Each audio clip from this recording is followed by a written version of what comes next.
የአብይ መጽሐፍ ጸሐፊዎቹ እነማን ናቸው? የአብይ መጽሐፍ ጻፈ ተብሎ በየጊዜው ይመረቃል። እስካሁን እንግዲህ አብይ መጽሐፍ የተባለው ኦፊሻሊ በሱ ስም የወጣ መደመር፣ የመደመር መንገድ፣ የመደመር ትውልድና የመደመር መንግስት የሚባል 4 መጽሐፎችን ጠቅላይ ሚኒስቴር ከሆነ ወዲህ 4 መጽሐፎችን ጽፏል። በ7 ዓመት ውስጥ 4 ትልልቅ መጽሐፎች ቮሊዩሙ ትልልቅ የሆኑ ጽፏል። በሱም ደግሞ በተለያየ ቋንቋ የተተረጎመ ነው ተባለ። እንግዲህ ሲተረጎምም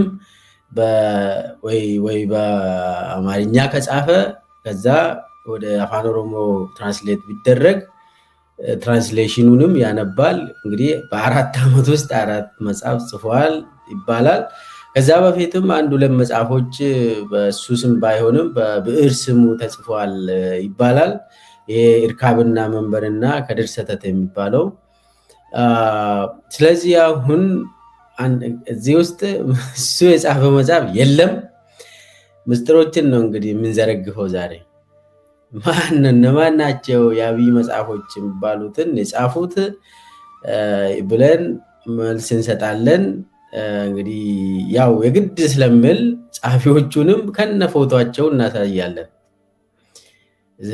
ከዛ በኋላስ አንድ የሀገር መሪ መጽሐፍ ጻፍኩ አሳተምኩ ካለ ምንድን ነው የሚባለው? ህጉ ምን ይላል? ስነ ምግባሩስ ምን ይላል? ግቦቹስ ምንድን ነው? ለምሳሌ አሁን የብልጽግና አመራሮች አብይ ጭምር መጽሐፍ ጽፎ ያሳትማሉ። ግባቸው ምንድን ነው የሚለውንም እንመለከታለን። ከዛ በኋላ ለምሳሌ በጣም የሚዘገንን ዝርፊያዎች ይካሄዳሉ። እሱን አንድ በአንድ እያነሳን እንዘረዝራለን። ከዛ እስከ መጨረሻ የሚታገሉት የትርክት ጉዳይ ነው። እሱም በሚገባ እንዳስሳለን። እስከ መጨረሻ ድረስ ተከታተሉኝ ያልኩኝ። ቻናሉን ሰብስክራይብ ያላደረጋችሁ ሰብስክራይብ አድርጉ፣ ኮሜንት ሼር አድርጉ፣ ላይክ አድርጉ፣ ሀሳባችሁን ስጡን። ቀጥታ ወደ የአብይ መጽሐፍ ጸሐፊዎቹ እንሂድ። እንግዲህ አብይ መጽሐፍ ጽፌ ያለው የሚለው ከጅምሩ እርካብና መንበር የሚባል መጽሐፍ ያው ሁላችሁም የሚታቁት እርካብና መንበር ጽፌ ያለው ብሎ ለሰው ይናገራል። ያው የተጻፈው ድርአዝ በሚል የብዕር ስም ነው። ድርአዝ ማለት ያው ምንጻረ ቃሉ ነው። በልጆቹ እና በሚስቱ የመጀመሪያ ቃላትን ወስዶ ድርአዝ ብሎ ጽፏል። እና 3ቱ ልጆቹ እና ዝናሽ መጨረሻ ላይ ድርአዝ ድቦራ እስከ ዝናሽ ነው ድርአዝ። እሱን እንግዲህ እኔ ነኝ የጻፍኩት ይላል አይደል? እርካብና መንበርን ከሱ እንነሳ ብዬ ነው ከጅምሩ። እርካብና መንበር የሚባለው መጀመሪያ የመከቬሌ መጽሐፍ ነበር። ፕሪንስ የሚባለው መጽሐፍ አንድ ኮሎኔል ነው፣ መስፍን የሚባል የጎጃም ልጅ ነው። እና ይሄ መስፍን የሚባለው እርካብና መንበርን ካነበበ በኋላ ይሄ ነገርማ ትራንስሌት ተደርገው ለሁሉም ማንበብ አለበት ብለው እርካብና መንበርን ይሄ መከቬሌ መጽሐፍን ዘፕሪንስ የሚባለውን ትራንስሌት አደረገ። የተወሰኑ ማሻሻያ አደረገ። በኢትዮጵያ ኮንቴክስት አድርጎ ጽፎ ለማን ነው የሚሰጠው? ለዝናሽ ታያቸው። ያኔ አብይም ከእንትን ተመልሶ አዲስ አበባ ነው ያለው እና ዝናሽም አዲስ አበባ ነበረች ያኔ እና ታይፒስት ነች ዝናሽ። የመከላከያ ውስጥ ትሰራለች ያኔ። እሷም መከላከያ ሰራተኛ ስለሆነች ታይፒስት ነች፣ ትጽፋለች። ለእሷ ሰጠ ይሄ መስፍን የሚባለው ልጅ። ከዛ ዝናሽ ጻፈችና እንደ አጋጣሚ አብይ በሷ ይጃየ ምንድነው ይሄ ስላት አይ መስፍን ነው የሰጠኝ ለመስፍን እየጻፍኩ ነው ምናምን አለችው። አነበበና ይሄማ ወሳኝ ነው ስጠኝ ላነበው ብሎ ወሰደ። ከወሰደ በኋላ ምንድነው ያደረገው? ትንሽ እሱ ደግሞ የሆነ ነገር እንትን አደረገና በራሱ ስም አወጣ። ማለት በራሱ ማለት በብሔር ስም ድርአዝ ብሎ አሳተመ። እርካብና መንበር የሚባለው ማለት ነው። ስለዚህ አንደኛ ነገር እሱ አይደለም የጻፈው፣ ሁለተኛ በሀሳቡ ግን ተገዝቷል። በመከቤሌ ፕሪንስ የሚባለው እርካብና መንበር ላይ የተጻፈው ሙሉ በሙሉ ስለወደደ ሀሳቡን ያው ዛሬ ላይ እንግዲህ ሰውን የሚጨፈጭፍ ዘግናኝ የሆነ ስራ የሚሰራ አብይ ለስልጣኑ ብሎ በሚሊዮኖችን ይጨርሳል። ያ ደግሞ መከቤሌን ካነበባችሁ ታገኛላችሁ።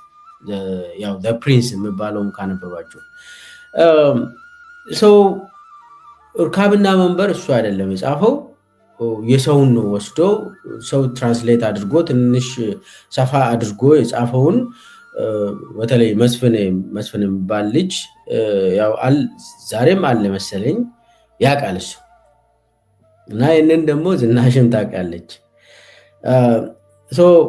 እርካብና መንበር እሱ አይደለም የጻፈው ለማለት ነው። ሁለተኛው ከድር ሰተት የሚባል መጽሐፍ ትንሽዬ 100 ምናምን ገጽ ማትሞላ ትንሽ ነች። ከድር ሰተት የሚባለው ምንድነው? እሱም በድርአዝ ነው የተጻፈው። ይህንን ከድር ሰተት የሚባለው አንድ ስቶሪ ሰማ።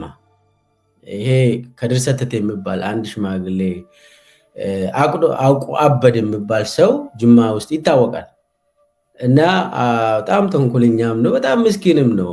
በነገራችን ላይ ያው እንደ እንትን ያደርገዋል፣ እንዳበደ ሰው እንትን ያደርጋል፣ ግን ልክን ይነግርሃል። እና ከድር ሰተቴ የሱ ኑሮ ጅማ ውስጥ ሰው ያውቃል። አብይ ግን አያውቅም፣ ጅማን አያውቅም። ሰው ከሰው ሰማ። እንዲያውም ከሆነ ከአንድ ኮሎኔል ሰምቶ ነው። የእሱ አለቃ የነበረው ያኔ አንድ መከላከያ ኢንተለጀንስ ውስጥ የነበረ ሰው ታዋቂ ኮሎኔል ነው፣ የኦሮሞ ኮሎኔል ነው። እና ከሱ ሰምተው ስለ ከድር ሰተቴ ደስ አለው። ከዛ አንድ ሰው ጠይቆ እስቲ ስለ ከድር ሰተቴ የምታውቀው ነገር ጽፈና አለው። ያ ሰውዬ ከድር ሰተቴማ የታወቀ ነው ጅማ ውስጥ ምናምን ብሎ ጻፈለት። እሱኑ እንትን ብሎ አሳተም። ይህ ከድር ሰተቴ የሚባለው በጣም አስቂኝ ሰው ነው። በነገራችን ላይ ከድር ሰተቴ በደርግ ጊዜ ኢሰፓዎች ሰው ላይ ይጫወታሉ። እንግዲህ በጣም ዘግናኝ ስራ ይሰራሉ ኢሰፓዎች። እና ከድር ሰተቴ ፌክ የሆነ ሽጉጥ ሰርቶ ይዞ ይሄዳል። ይህ ፌክ ሽጉጥ ነው፣ ምንም እንትን እንጨት ነገር ነው። ከዛ ኢሰፓ አመራሮች ጋር ሲደርስ ያችን ፌክ የሆነች ሽጉጥ አውጥቶ እጅ ወደ ላይ ያለው አላቸው። እነኚህ የኢሰፓ የደርግ አመራሮች እጅ ወደ ላይ ያደረጉ። ከዛ በኋላ ከድር ሰተቴ እኔ እኮ እንትን ፌክ ነው ሸወድኳችሁ ምናምን ብሎ ነገራቸው። ይህ እኮ የውሸት መሳሪያ ነው፣ መሳሪያ አይደለም፣ የውሸት ነው ምናምን እና ሸወድኳችሁ ምናምን ብሎ ነገራቸው። ከዛ ይሄ ሽጉጡ እንግዲህ እንትን ነው፣ ግን የደርግ አመራር ስላልተደሰቱ ሰውየውን አሰሩ። ፍርድ ቤት ቀረበ። ፍርድ ቤት ቀርቦ ምንድን ነው የምለው ከድር ሰተቴ እኛ ያደረግነው ለፉገራ፣ እነሱ ያሉት የግድያ ሙከራ ብሎ ለፍርድ ቤት ተናገረ። እኔ ይችን ፌክ እንትን ለፉገራ ነው ያደረግኩት፣ ውሸት ነው። እነሱም ያውቃሉ፣ አውቀዋል። ግን እነሱ እያሉ ያሉት እኔን የከሰሱኝ የግድያ ሙከራ ምናምን ግጥም ነገር ይሰራል ሰውየው፣ ይታወቃል ጅማ ውስጥ። እና ይህንን ታሪክ አንድ ሰው እንደዛ ሰምቶ ሰው ደግሞ እንዲጽፍለት ተደረገ። ከዛ በኋላ በብዕር ስሙ ወጣ። ከዛ ውጭ አብይ ከድር ሰተቴንም አልጻፍም። አሁን ቀጥታ ወደ አራቱ መጽሐፎች የተባለ ዋናው እንግባ። መደመር፣ የመደመር መንገድ፣ የመደመር ትውልድና የመደመር መንግስት የሚባለውን ነገር ጽፌያለሁ አለ አብይ። እሱ ብቻም አይደለም። በነገራችን ላይ በየአመቱ የሚታተም የአብይ ንግግሮች አለ። ከመጋቤት እስከ መጋቤት ተብሎ ይታተማል። አብይ ሙሉ አመት የዋሸውን የውሸት ንግግሮቹን አንድ ላይ አድርጎ ያሳትሙና ንግግሮቹን ለካድሬው ይላካል ወደ ታች፣ ለክልል ለከተማ ምናምን አንድ ላይ በመጽሐፍ መልክ አብይ እንትን ሲያደርግ ሲዋሽ የነበረው ሙሉ በመጽሐፍ መልክ ይላካል። የመንግስት ሚዲያዎችም እሱን ይጠቀማሉ። ከአራቱ መጽሐፍ ውጭም የእሱ ንግግሮችም ይታተማሉ ለማለት ነው። አሁን ከጅምሩ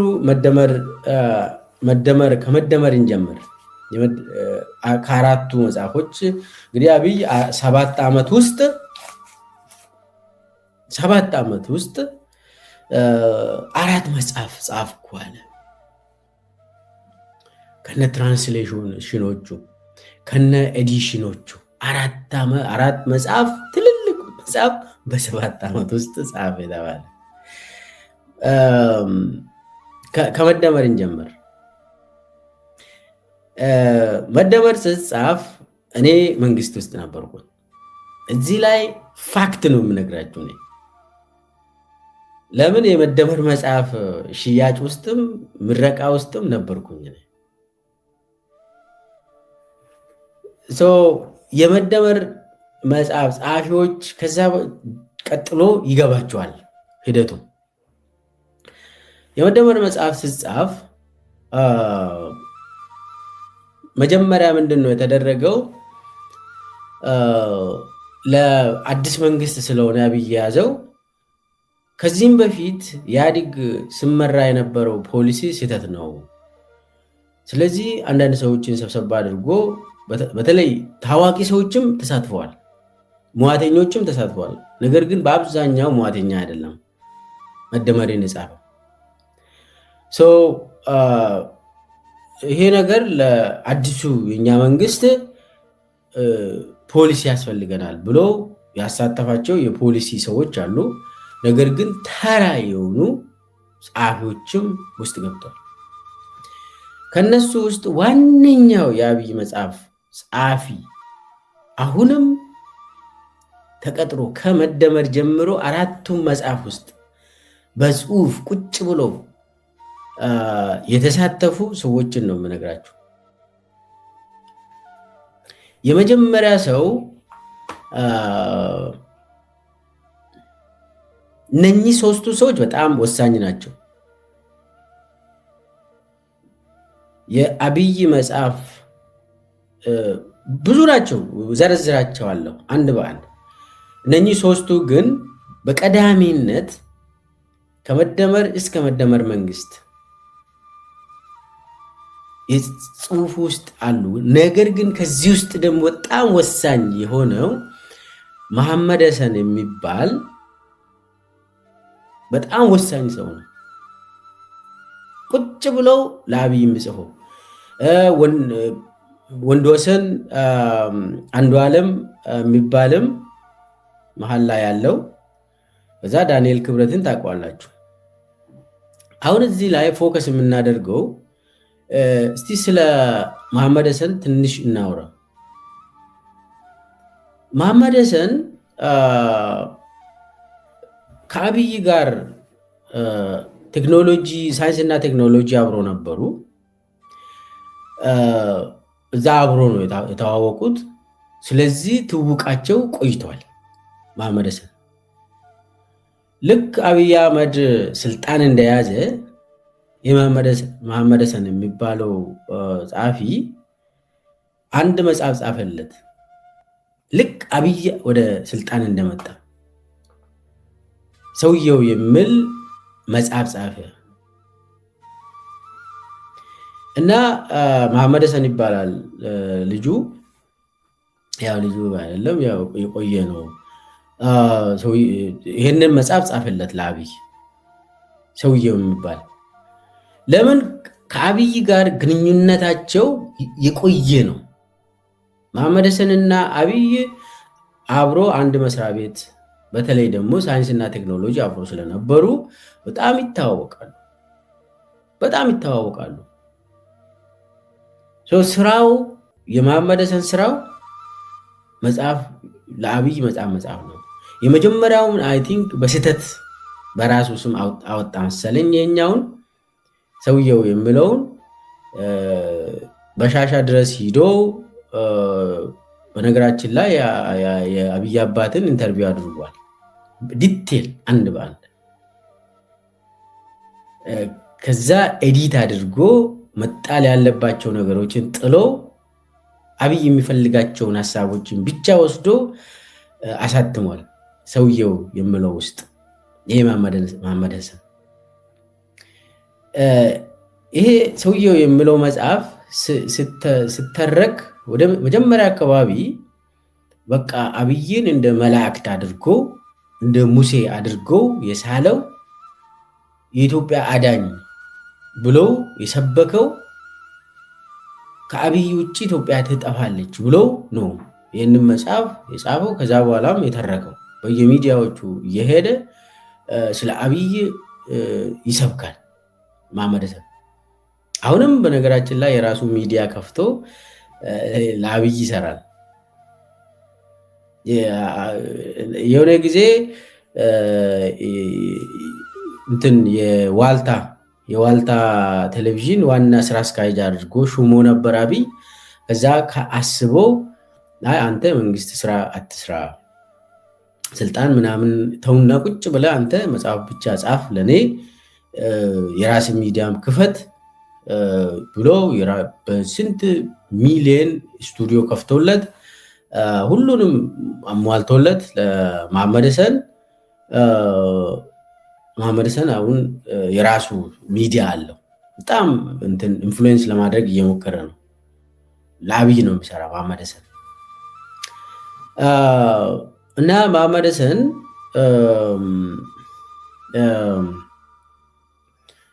በዋናነት ቤተ መንግስት ይመላለሳል። ቁጭ ብሎ ነው የአብይን ስራ መጽሐፍ ተብሎ የሚደረገውን የሚጽፈው። ስለዚህ የእሱ ስራ አብይ የማንገስ ህዝብን ደግሞ ለጥ ብላችሁ ተገዙ የሚል መልእክት ነው። ሁልጊዜ ኢትዮጵያውያንን ይሰድባል። ባንዳና ባዳ የሚለው ቃል ካፉ አይወጣም። አብይ የሚናገራቸውን ቃላቶችና መሐመድ ሐሰን ሚዲያ ላይ የሚያወራ ቃላቶችን እስቲ ቁጭ ብላችሁ ይውለት፣ ምንም ችግር የለም።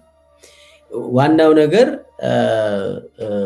የአብይ ጸሐፊ ክሮኒክለርስ ማለት ድሮ እኮ ክሮኒክለርስ የሚባሉ የንጉስ ስር እየሄዱ ይጽፉና ያሳትማሉ። ጸሐፊ እንትን ሆኖ የንጉስ ጸሐፊ ሆኖ። አሁን ግን የሚገርም ነገር የሰውየው እንትን ጸሐፊ አሉ፣ ግን ደግሞ በሱ ራሱ ስም ነው የሚወጣ። ያሁኑ ደግሞ ልክ የቴዎድሮስ ወይ የአፄ ዮሐንስ አፄ ምኒልክ ጸሐፊዎች አሉ ነበሩ፣ ስርስሩ እየሄዱ የልብነ ድንግል ምናምን ዘርዓ ያዕቆብ ምናምን ስንማር ክሮኒክለሮች የአፄ ዘርዓ ያዕቆብ ምናምን እዛ ስርስር እየሄዱ የንጉሱን በጎ ነገር ብቻ የሚጽፉ አሉ ክሮኒክለርስ። ግን ደግሞ ጽፎ የሚያስቀምጡ ወይ ደግሞ በመንግስት ስም ወይ በራሳቸው ስም ነው የሚወጣ እንጂ ንጉስ ዘርዓ ያዕቆብ ጻፈ መጽሐፍ አሳተመ አይባልም። አፄ ኃይለሥላሴ የራሳቸውን መጽሐፍ አሳተሙ አይባልም። እና በደርግና በመለስ እንግዲህ ሲሪየስሊ አይዋሹም። ያው ከመጡ ይመታሃሉ እንጂ እንደዚህ ጻፍን ብሎ በየቀኑ መጽሐፍ ጽፍን አሳተምን አይሉም እነሱ። እና የአሁኑ ቀጥሮ የራሱ ክሮኒክለሮችን ቀጥሮ ቁጭ ብሎ ይጽፉለታል። ስታተም ደግሞ በአብይ አህመድ ይባላል። አብይ አህመድ መጽሐፍ ጻፉ ይባላል። እና አንዱ መሐመድ ሀሰን ነው። መሐመድ ሀሰን ወሳኝ ሰው፣ እስካሁንም ስራው መጽሐፍ መጽሐፍ ነው። ስራ ከዚህም በፊት የመንግስት ስራ ነበረው፣ ጋዜጠኛ ነበረው ምናምን ምናምን። አሁን ተውና ቁጭ ብላ አንተ የኔም መጽሐፍ ብቻ ጻፍልኝ ምናምን ብሎ እዛው ተስማሙ። ስምምነታቸው ደግሞ ከቅድም እንዳልኩ ከሳይንስና ቴክኖሎጂ ጀምሮ ነው። ሌላው የሚታወቅ ሰው ነው። ስለ ዳንኤል ክብረት አላወራም። ዳንኤል ያው ማህበራዊ ዘርፍ ጉዳይ ተረት ተረት ምናምን ያግዘዋል አብይ። በተለይ መደመር ሲጻፍ ይሄ ማህበራዊ ክፍሉን ኤዲት በማድረግ በመጻፍ አግዟል ዳንኤል ክብረት። ያው የዳንኤል ክብረት ብዙዎቻችሁ ታውቃላችሁ። ከሃዲ የሆነ ሰው ቤተክርስቲያኒቷን ክደው ማህበረ ቅዱሳንን ሽጠው አብይን ከበሮና እምብልታ ይዞ ያስቀደሰለት አብይ የሚታወቅ ሰው ነው። ያው ይሄ የዳንኤል ስራ የሚታወቅ ሰው ነው። እናሱ የማህበራዊ ቻፕተርስ ውስጥ በጣም ሚና ነበረው፣ ይጽፋል። ከዳንኤል ክብረት ጋር መነሳት ያለበት አንድ ሰው ዶክተር ምህረት ደበበ የሚባል። ምህረት ደበበም የአብይ መጽሐፍ ጸሐፊዎች ውስጥ ነው ያለ። አሁን ይሄ በተለይ የመደመር መጽሐፍ ምረቃ ቀጥታ ከሚሊኒየም አዳራሽ ቀጥታ ሲሰራጭ ንግግር አደረገ። ጸሐፊውም እሱ ስለሆነ አንዱ ንግግር አደረገ። እንትኑን ያው እንደ ምሁር ምናምን ተብሎ ነው ያን እንግዲህ የቀረበው።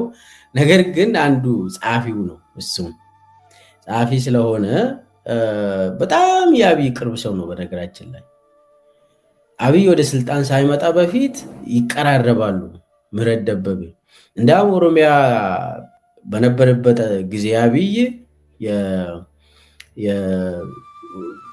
ተባሮ ከፌዴራል ተባሮ በሳይንስና ቴክኖሎጂ ሁሉ ተባሮ ኦሮሚያ ላይ ለማ ሲመድበው አብይ ስላይዶቹን በተለይ ደግሞ ሊደርሺፕ ኤንድ ሞቲቬሽናል ምናምን ነገር ጽፎ ይመጣል። ከዛ አንድ ቀን ምህረት ራሱ ዶክተር ምህረት ደበበ ራሱ አዳማ ጋብዞ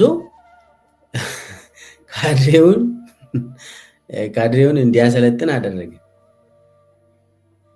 ያንዴ በቃ እንግዲህ ከዛ ጀምረው ከኦሮሚያ ጀምረው ይቀራረባሉ። ብዙ ነገር ይጽፍለታል፣ ስላይዶችን ያዘጋጅለታል፣ ለአብይ ይሰራል ይሄ ምህረት እና ምህረትም እስካሁንም ለአብይ ጸሐፊዎች ውስጥ አለ፣ ይጽፋል። ሌላው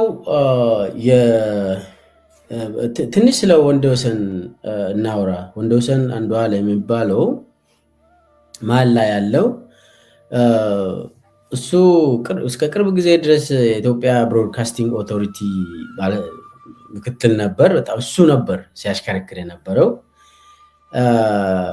እንደምታስታውሱት በትግራይ ጦርነት ጊዜ ሙሉ በሙሉ ሚዲያውን የሚቆጣጠር ለአብይ እሱ ነበር። ወንደወሰን አንዱ ዓለም አባይ ይባላል። የሊትሬቸር ሰው ነው። እኔ እንዳውም አዲስ አበባ ዩኒቨርሲቲ አውቀው ነበር። ብቻ ከአብይ ጋር ሳይንስና ቴክኖሎጂ ነው የተዋወቁት። ሳይንስና ቴክኖሎጂ በተለይ እቺ ሳይንስ ቴክኖሎጂ ኢንፎርሜሽን ሴንተር የምትባል ስቲክ የምትባል ደሚቱ አንቢሳ ስር በነበረበት ጊዜ አብይ ሚኒስቴር አልሆነ። ያኔ ተራ ዳይሬክተር ሆኖ ከወንዶሰን ጋር ተዋወቁ። ያኔ ወንዶሰን እዛ ስለተቀጠረ አብሮ መስራት ጀመሩ። ይሄ ወንዶሰን ለአብይ ንግግሮችን መጽሐፍ ያኔ ነው ጀመረው። አንዳንድ ነገሮችን የሊትሬቸር ሰው ስለሆነ ይጽፋል። ልጁ ያነባል በተወሰነ ደረጃ። አዲስ አበባ ዩኒቨርሲቲ በነበረበት ጊዜ ብዙም አያነብም። አንድ ቺክ ነበረው፣ ሁልጊዜ ከእሷ ጋር ይታያል። እንዲሁም መጨረሻ ላይ ተሸላሚ የሆኑት ሳይለያዩ የቀሩ ተብሎ አዲስ አበባ ዩኒቨርሲቲ ውስጥ ያው ቺኮች እንትን በጣም አልተለመደም፣ ይለያያሉ። እሱ ግን ሳይለያዩ የቆዩት አንዲት ትንሽ አስታውሳለሁ፣ ራስታ ነገር ነች። የሱ ውስጥ ደስ ይላሉ። በነገራችን ላይ እሱ ያኔ ማለት አይለያዩም። በበጎ ነገር ነው እያወራሁት ያለው። እና ትምህርት ከዛ ከአዲስ አበባ ዩኒቨርሲቲ ነው ጨረሰ። እና ልጁን ከዛ በኋላ ከአብይ ጋር ከዛችው ዳይሬክቶሬት የሳይንስ ቴክኖሎጂ የሆነ ኢንፎርሜሽን ሪሰርች ሴንተር ነገር ነች ቄራ የምትገኝ። ከዛ ጀምረው አብይ ሚኒስቴር ሲሆንም እዛው ነበር። ከዛም ሲባረር አብይ ከአብይ ጋር ወደ ኦሮሚያ መጣ። የኦሮሚያ ከተማ ልማትና ቤቶች ቢሮ አብይ ሲገባም አብሮ ተቀጠረ። እዚህ አብይ ወደ ድርጅት ጽህፈት ቤት ሲሄድም አብሮ ድርጅት ጽህፈት ቤት ገባ። ወንዶሰን አብይ ቤተ መንግስት ገባ፣ አብሮ ቤተ መንግስት ገባ። ምንድን ነው ይሄ ሁሉ ለዚህ የሚሆነው ብዬ ጥያቄ ሆነብኝ። ከአብይ ጋር ነው ወደ ላይ ወደ ታች የሚሄደው። አብይ ወደ ላይ ሲመለስ ወደ ላይ፣ አብይ ታች ሲወርድ ወደ ከሱ ጋር ወንዶሰን እና ልጁ ከአብይ አይነት ነጥላችሁ ማየት አትችሉ። ይጽፍለታል አብይ። አሁን በአሁኑ ሰዓት እንግዲህ ብዙ ስራ የለውም ወንዶሰን። ምናልባት ከነ መሐመድ ሀሰን ጋር ሆኖ ሌላ መጽሐፍ፣ አምስተኛው መጽሐፍ የጻፉ ይሁን አላቅም፣ ብቻ ብዙ ስራ የለውም በአሁኑ ሰዓት። ከዛ ስም መነሳት ያለበት ኢኮኖሚው ዘርፍ የጻፉ ሰዎች ናቸው። ኢኮኖሚው ዘርፍ የጻፉ ሰዎች ኢዮብ ተካልኝና ማሞ ምረቱ ናቸው። ኢዮብ ተካልኝ ታውቃላችሁ፣ የኢኮኖሚ ሚኒስቴር ዴታ የነበረው አሁን ብሔራዊ ባንክ ገዢው። ማሞ ምረቱ የጠቅላይ ሚኒስቴር አማካሪ ነበር። ከዛ በኋላ ብሔራዊ ባንክ ገዢ ሆነ። አሁን ውጭ ሀገር ይሁን ሰምዌር ተመድቧል መሰለኝ። እና እነሱ ደግሞ የኢኮኖሚውን ዘርፍ ለአብይ የሚጽፉ ናቸው። አብይ ኢኮኖሚ ፖሊሲ፣ ኢኮኖሚ ትምህርት፣ ኢኮኖሚክስ ምናምን ነገር የለም እሱ። አሁን የእሱ መጽሐፍ ካነበባችሁ እንዲህ በቃ የኢትዮጵያ ማክሮ ኢኮኖሚክስ እንትኖቹን በቃ ያጠና የጨረሰ ኢኮኖሚክስ ፕሮፌሰር ይመስላል። አንዲች ስለ ኢኮኖሚክስ ነገር አያውቅም አብይ። አንዲች ይጽፉለታል እሱን። ስለ ፖለቲካል ሳይንስም የሚያውቀው ታሪክ የለም። ውሸት ብቻ ተምሯል። ከዛ ውጭ የሚያውቀው ነገር የለም።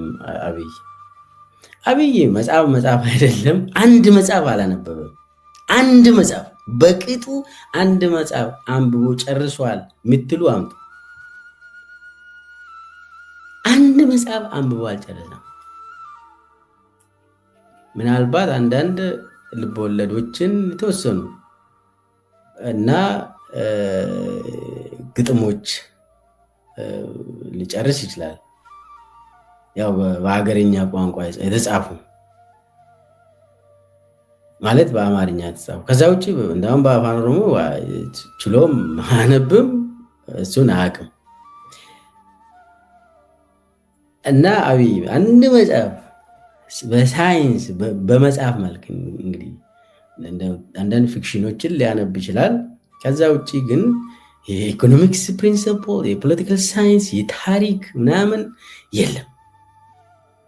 የማህበራዊ ሶሺዮሎጂ ትምህርት ኧረ ተው የለም፣ እዛ ውስጥ የለም አብይ። ስለዚህ አንዳንድ በፖለቲካ ኤሪያ ላይ እሱ የጻፈው ፕላጃሪዝሞች ይበዛሉ።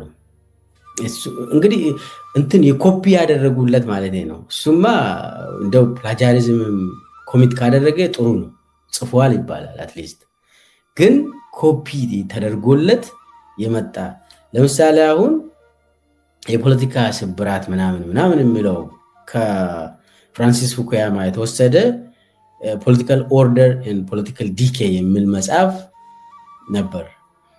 የፍራንሲስ ፉኩያማ ሙሉ አንዳንድ ብዙ ገጾችን ኮፒ ፔስት አድርጎ እዛ ውስጥ አስገብተዋል ጻፊዎቹ። የፖለቲካ ስብራት ፖለቲካል ዲኬ እና ይሰርቃሉ ጻፊዎቹ።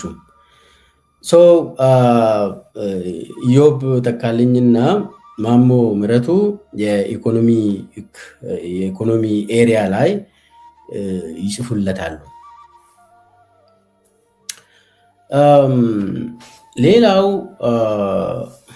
የውጭ ጉዳይ ሚኒስትር የውጭ ጉዳይ ነው። የውጭ ጉዳይ በተመለከተ ለአብይ የተጻፈው በመጀመሪያ አካባቢ 2018 ወደ ስልጣን እንደመጣ አብይ አህመድ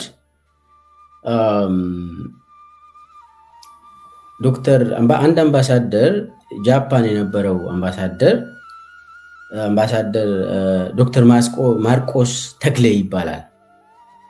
የደቡብ የሲዳማ ሰው ናቸው። በነገራችን ላይ የፖለቲካል ሳይንስ ባክግራውንድ ያላቸው ሰው ናቸው። ዲፕሎማት ናቸው፣ ሙያ ያላቸው ዶክተር ማርቆስ ተክሌ የሚባሉ ጃፓን ነበሩ። ፖለቲካል ሳይንስ ነው የተማሩት። የውጭ ፖሊሲ ግራንድ ስትራቴጂ ምናምን ነገር አጠቃላይ የፎሬን ፖሊሲ ኢሹ ናሽናል ሴኪሪቲን በተመለከተ እውቀት አላቸው እና እዚህ ላይ እሳቸው ድራፍት ፖሊሲ ለአዲሱ መንግስት እንዲያዘጋጁ ተደረገ እና ይህማ ጥሩ ሀሳብ ነው እኔ በሙያዬ ነው ብለው ድራፍት ፖሊሲ አዘጋጁለት። ዶክተር ማርቆስ ተክሌ ለመንግስት ስለተባለ ማንም የመንግስት ሰራተኛ ይሄ ለመንግስት ከተባለ ይሰራሉ፣ ይሄ ግዴታ ነው። ከዛ ዶክተር ማርቆስ ተክሌ ከጃፓን ተመልሰው ይህንን ስራ ሰርቶ የውጭ ጉዳይ በፕሪንሲፕል፣ በቲዮሪ፣ በኤክስፒሪየንስ በዓለም አቀፍ በአገር አቀፍ በኢትዮጵያ ደረጃ የሀገር ውስጥ ማንነቶችና የሀገር አንድነት ጉዳይ አለ። የውጭ ጉዳይ ፖሊሲ ሲባል የውጭ ብቻ ሳይሆን የውስጥም ይመለከታል። ለምን ናሽናል ፓወር የሚባለው ነገር ስለሆነ ኢኮኖሚክ ፓወር፣ የፖፑሌሽን፣ ጂኦግራፊ፣ እነዚህ መዓት ወታደራዊ አቅማችን፣ የዲፕሎማሲ ኤክስፒሪየንሳችን ተጽዕኖ ፈጣሪ አንከር ስቴት ነበረች ኢትዮጵያ ያኔ በአፍሪካ ቀንድ እና ያንን ዶኩመንት ድራፍቱን አዘጋጁ። በጣም ሲሪየስ የሆነ ነገር ነው ያዘጋጁት። በነገራችን ዶክተር ማርቆስ ተክሌ ይታወቃሉ፣ አምባሳደር ናቸው። ያንን አብይ ምንድነው ያደረገው? የግል መደመር መጽሐፍ ውስጥ አስገባ። የእሳቸው እንኳን እንትን ፍቃድ ሳይጠየቅ የዶክተር ማርቆስ ተክሌ ፍቃድ ሳይጠየቅ የግል መጽሐፍ ውስጥ ገባ፣ መደመር ውስጥ ገብቶ ታተመ። አብይ እንግዲህ የግራንድ ስትራቴጂ ተማሪ የሆነው ናሽናል ሴኪሪቲ ፖሊሲ ትምህርት የወሰደ ይመስል እንትኑን ካነበባችሁ ይህንንማ አብይ አልጻፈም ትላላችሁ። መደመር መጽሐፍ ውስጥ አንዳንድ እንትኖቹ ውስጥ በጣም ደስ የሚሉ ነገሮች አሉ። መጽሐፉን ካነበባችሁ እንደው ኢትዮጵያ በዚህ ብትመራ ጥሩ ነው ምናምን ትላላችሁ። ነገር ግን አብይ የምትፈልገውን እያሳየ ወደሚፈልገው ይወስድና ያው በሬ ሆይ ይላል፣ ገደሉን ሳታይ መጽሐፉን አይተ ይላል። እና ይሄ የውጭ ጉዳይ ፖሊሲ መደመር ውስጥ የተካተተውን ዶክተር ማርቆስ ነው በአብዛኛው የጻፈው። ከዛ ስቴት ሚኒስቴር ሆነ፣ ሚኒስቴር ዴኤታ ሆኖ የውጭ ጉዳይ ሚኒስቴር ላይ ተመደበ። ከዛ ማለት ብዙ ቦታ ተመድቧል። የታወቀ ዲፕሎማት ነው እና ከዛ በኋላ ብዙም ለምን የሱን ሙሉ በሙሉ ወርድ ባይ ወርድ ወስዶ ነው በራሱ መጽሐፍ ውስጥ ያሳተመው አብይ። ለብዙ ጊዜ እንደው የግብፅ አምባሳደርም ሆኖ አገልግሏል ዶክተር ማርቆስ። ኤኒዌይስ ዋናው ነገር ምንድን ነው? የአብይ መጽሐፍ የሚባለው የጻፉት በየቻፕተሮቹ በየሀሳቦቹ የተለያዩ ሰዎች ናቸው ይህንን መጽሐፍ የጻፉት። ግን በዋናነት ቁጭ ብሎ የሚጽፉ ሰዎች አሉ።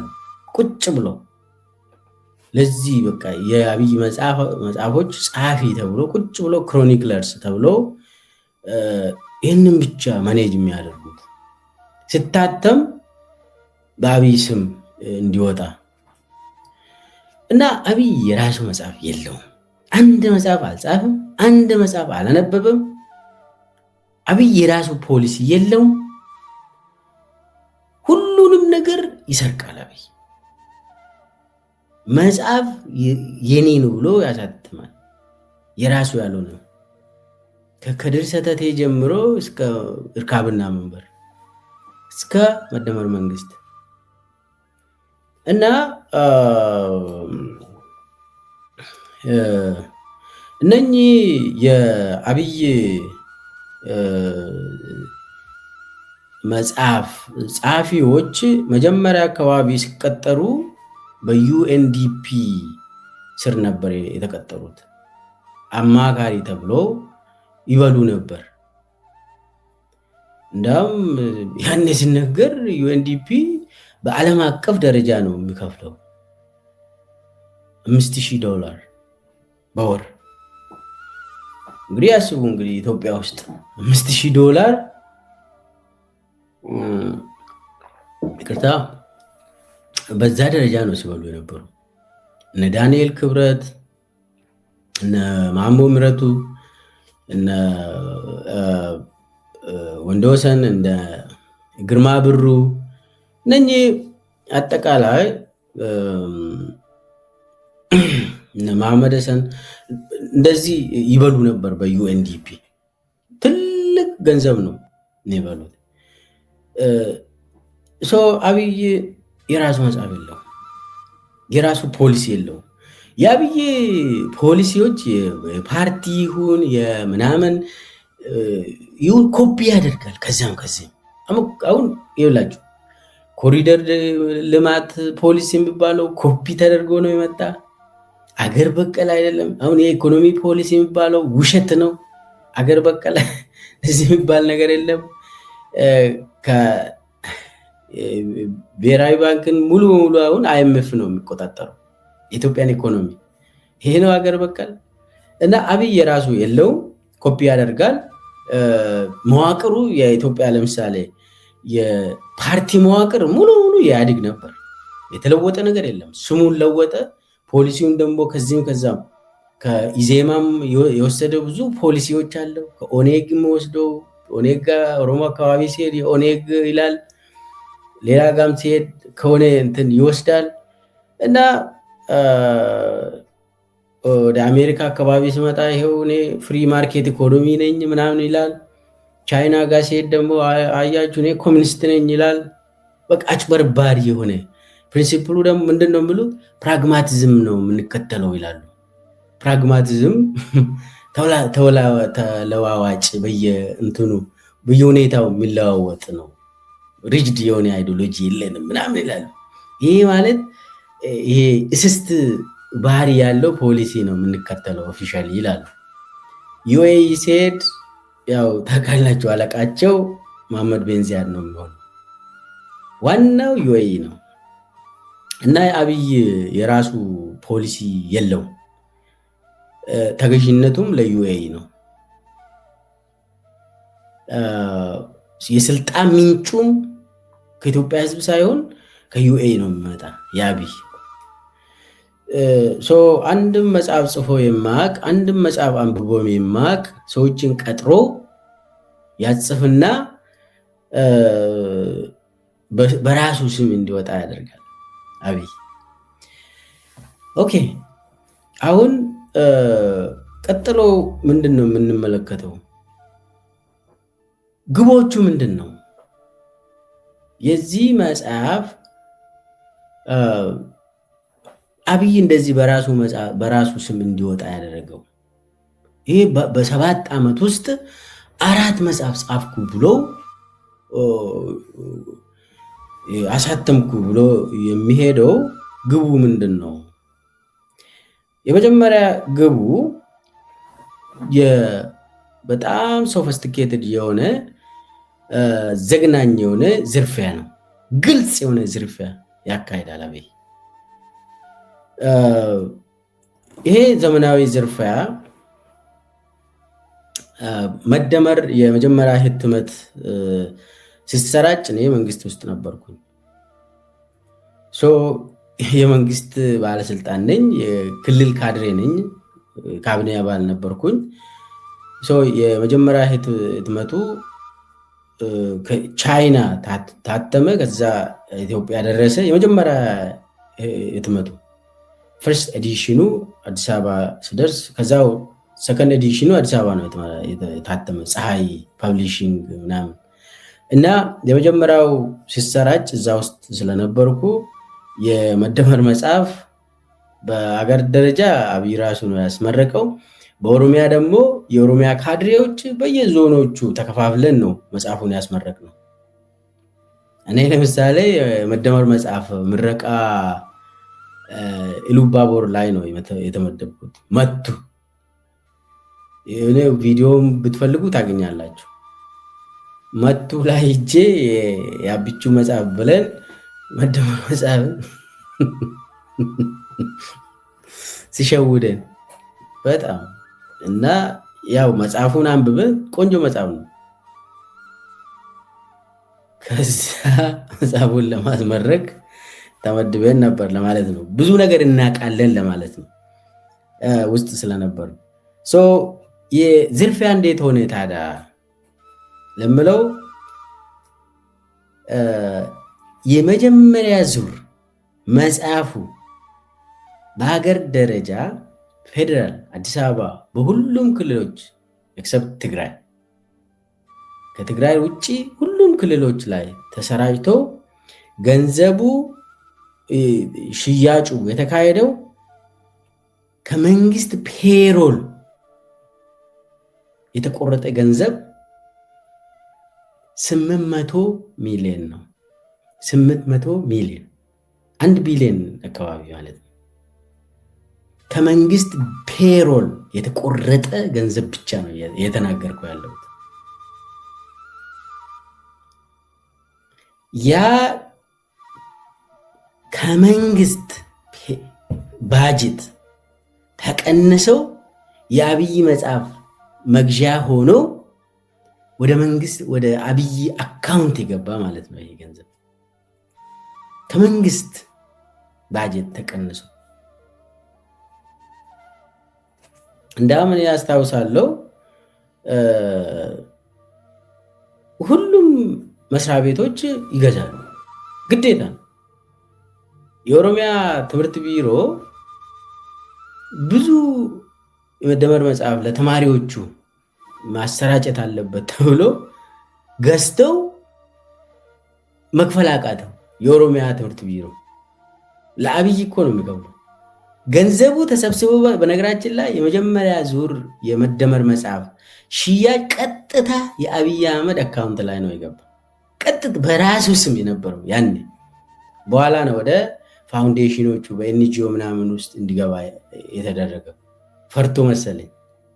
የመጀመሪያ ዙር በአብይ አህመድ ባንክ አካውንት ላይ የገባ የመደመር መጽሐፍ የመጀመሪያ ህትመት። ያኔ እንግዲህ የኦሮሚያ ትምህርት ቢሮ ብዙ መጽሐፎችን ለተማሪዎቹ እንዲሰራጭ ስለተደረገ ባጀቱን ጨርሶ 10 ሚሊዮን ብር አጣው ብሎ ለኦሮሚያ ፕሬዝዳንት ጽሕፈት ቤት አሳወቀ። በኋላ እንትኑ ኦዲት ሲደረግ 10 ሚሊዮን ላይ ያለ መክፈል አልቻልኩም፣ ባጀት ጨረስኩም፣ በቀጣይ ባጀት ከፍላለሁ ምናምን ብሎ ለትምህርት ቤት የተያዘው ለትምህርት ቤት ግብአት የተያዘው ባጀት ሙሉ የአብይ መጽሐፍ መግዣ ሆኖ 10 ሚሊዮን ዕዳ። እነ ቶላ በሪሶ ዶክተር ቶላ በሪሶ መናገር ይችላሉ። 10 ሚሊዮን በየስብሰባው ያቺ 10 ሚሊዮን ገቢ አድርግ ይባላል። ገቢ አድርጓል። በኋላ ገቢ አድርጓል ዕዳ፣ ያቺን ዕዳ እና ምን ለማለት ነው? በመንግስት መስሪያ ቤት በመንግስት ባጀት ተገዝተው ተሽጠው ገንዘቡ ከመንግስት ካዜና ወጥቶ ወደ አብይ ፐርሰናል የግል አካውንት እንዲገባ ተደረገ። ያኔ ደግሞ መጽሐፎቹ የሚጓጓዙት በመከላከያ መኪና ነው። ይሄ ትልቁ ይሄ እንትን ኦራል የሚባለው መኪና በሱ ነው ተጭኖ የድርጅት ጽሕፈት ቤት ውስጥ የሚራገፈው። የክልል ድርጅት ጽሕፈት ቤት፣ ከዛ የዞን ድርጅት ጽሕፈት ቤት እስከ ወረዳ ድረስ በመከላከያ መኪና ነው። አስቡ፣ የኢትዮጵያ መከላከያ ሰራዊት መኪና የአንድ ግለሰብ በራሱ አካውንት ፐርሰናል አካውንት የሚሸጠው መጽሐፍ አከፋፋይ ነው። ይህን ወሬ አይደለም። የመጀመሪያ ህትመቱ የኦሮሚያ ድርጅት ጽሕፈት ቤት ሲደርስ ያኔ በኦራል ይህ በመከላከያ መኪና ነው ታጅቦ የመጣ። እንዳውም ኦራሎቹ መጥቶ ቆሞ ከዚያ ሰው አውርዶ አንድ የድርጅት ጽሕፈት ቤት ስብሰባ አዳራሽ አለ። አሁንም ያው ተመሳሳይ ስቴዲየም የሚገኘው ማለት ነው። መጽሐፎቹ መጥቶ የት ነው? እዛ ድርጅት ጽሕፈት ቤት ስብሰባ አዳራሽ ውስጥ በቃ በሺዎቹ የሚቆጠሩ ከዛ ወደ ዞኖቹ ወደ ከተሞቹ እንዲሰራጩ ተደረገ። የመከላከያ መኪና ነው ደግሞ ይህንን የሚያደርገው። የድርጅት ጽሕፈት ቤት ነው ይህንንም ደግሞ የሚጠቀመው አብይ። የራሱን መጽሐፍ ለመሸጥ የድርጅት ጽሕፈት ቤት፣ የመከላከያ መኪና፣ የባጀቱ ደግሞ የሀገር የመንግስት የሚባለው የሀገር ባጀት ነው የሚጠቀመው አብይ። ቀጥታ ዝርፊያ ማለት ነው። ከመንግስት የመንግስትን ወደ ግል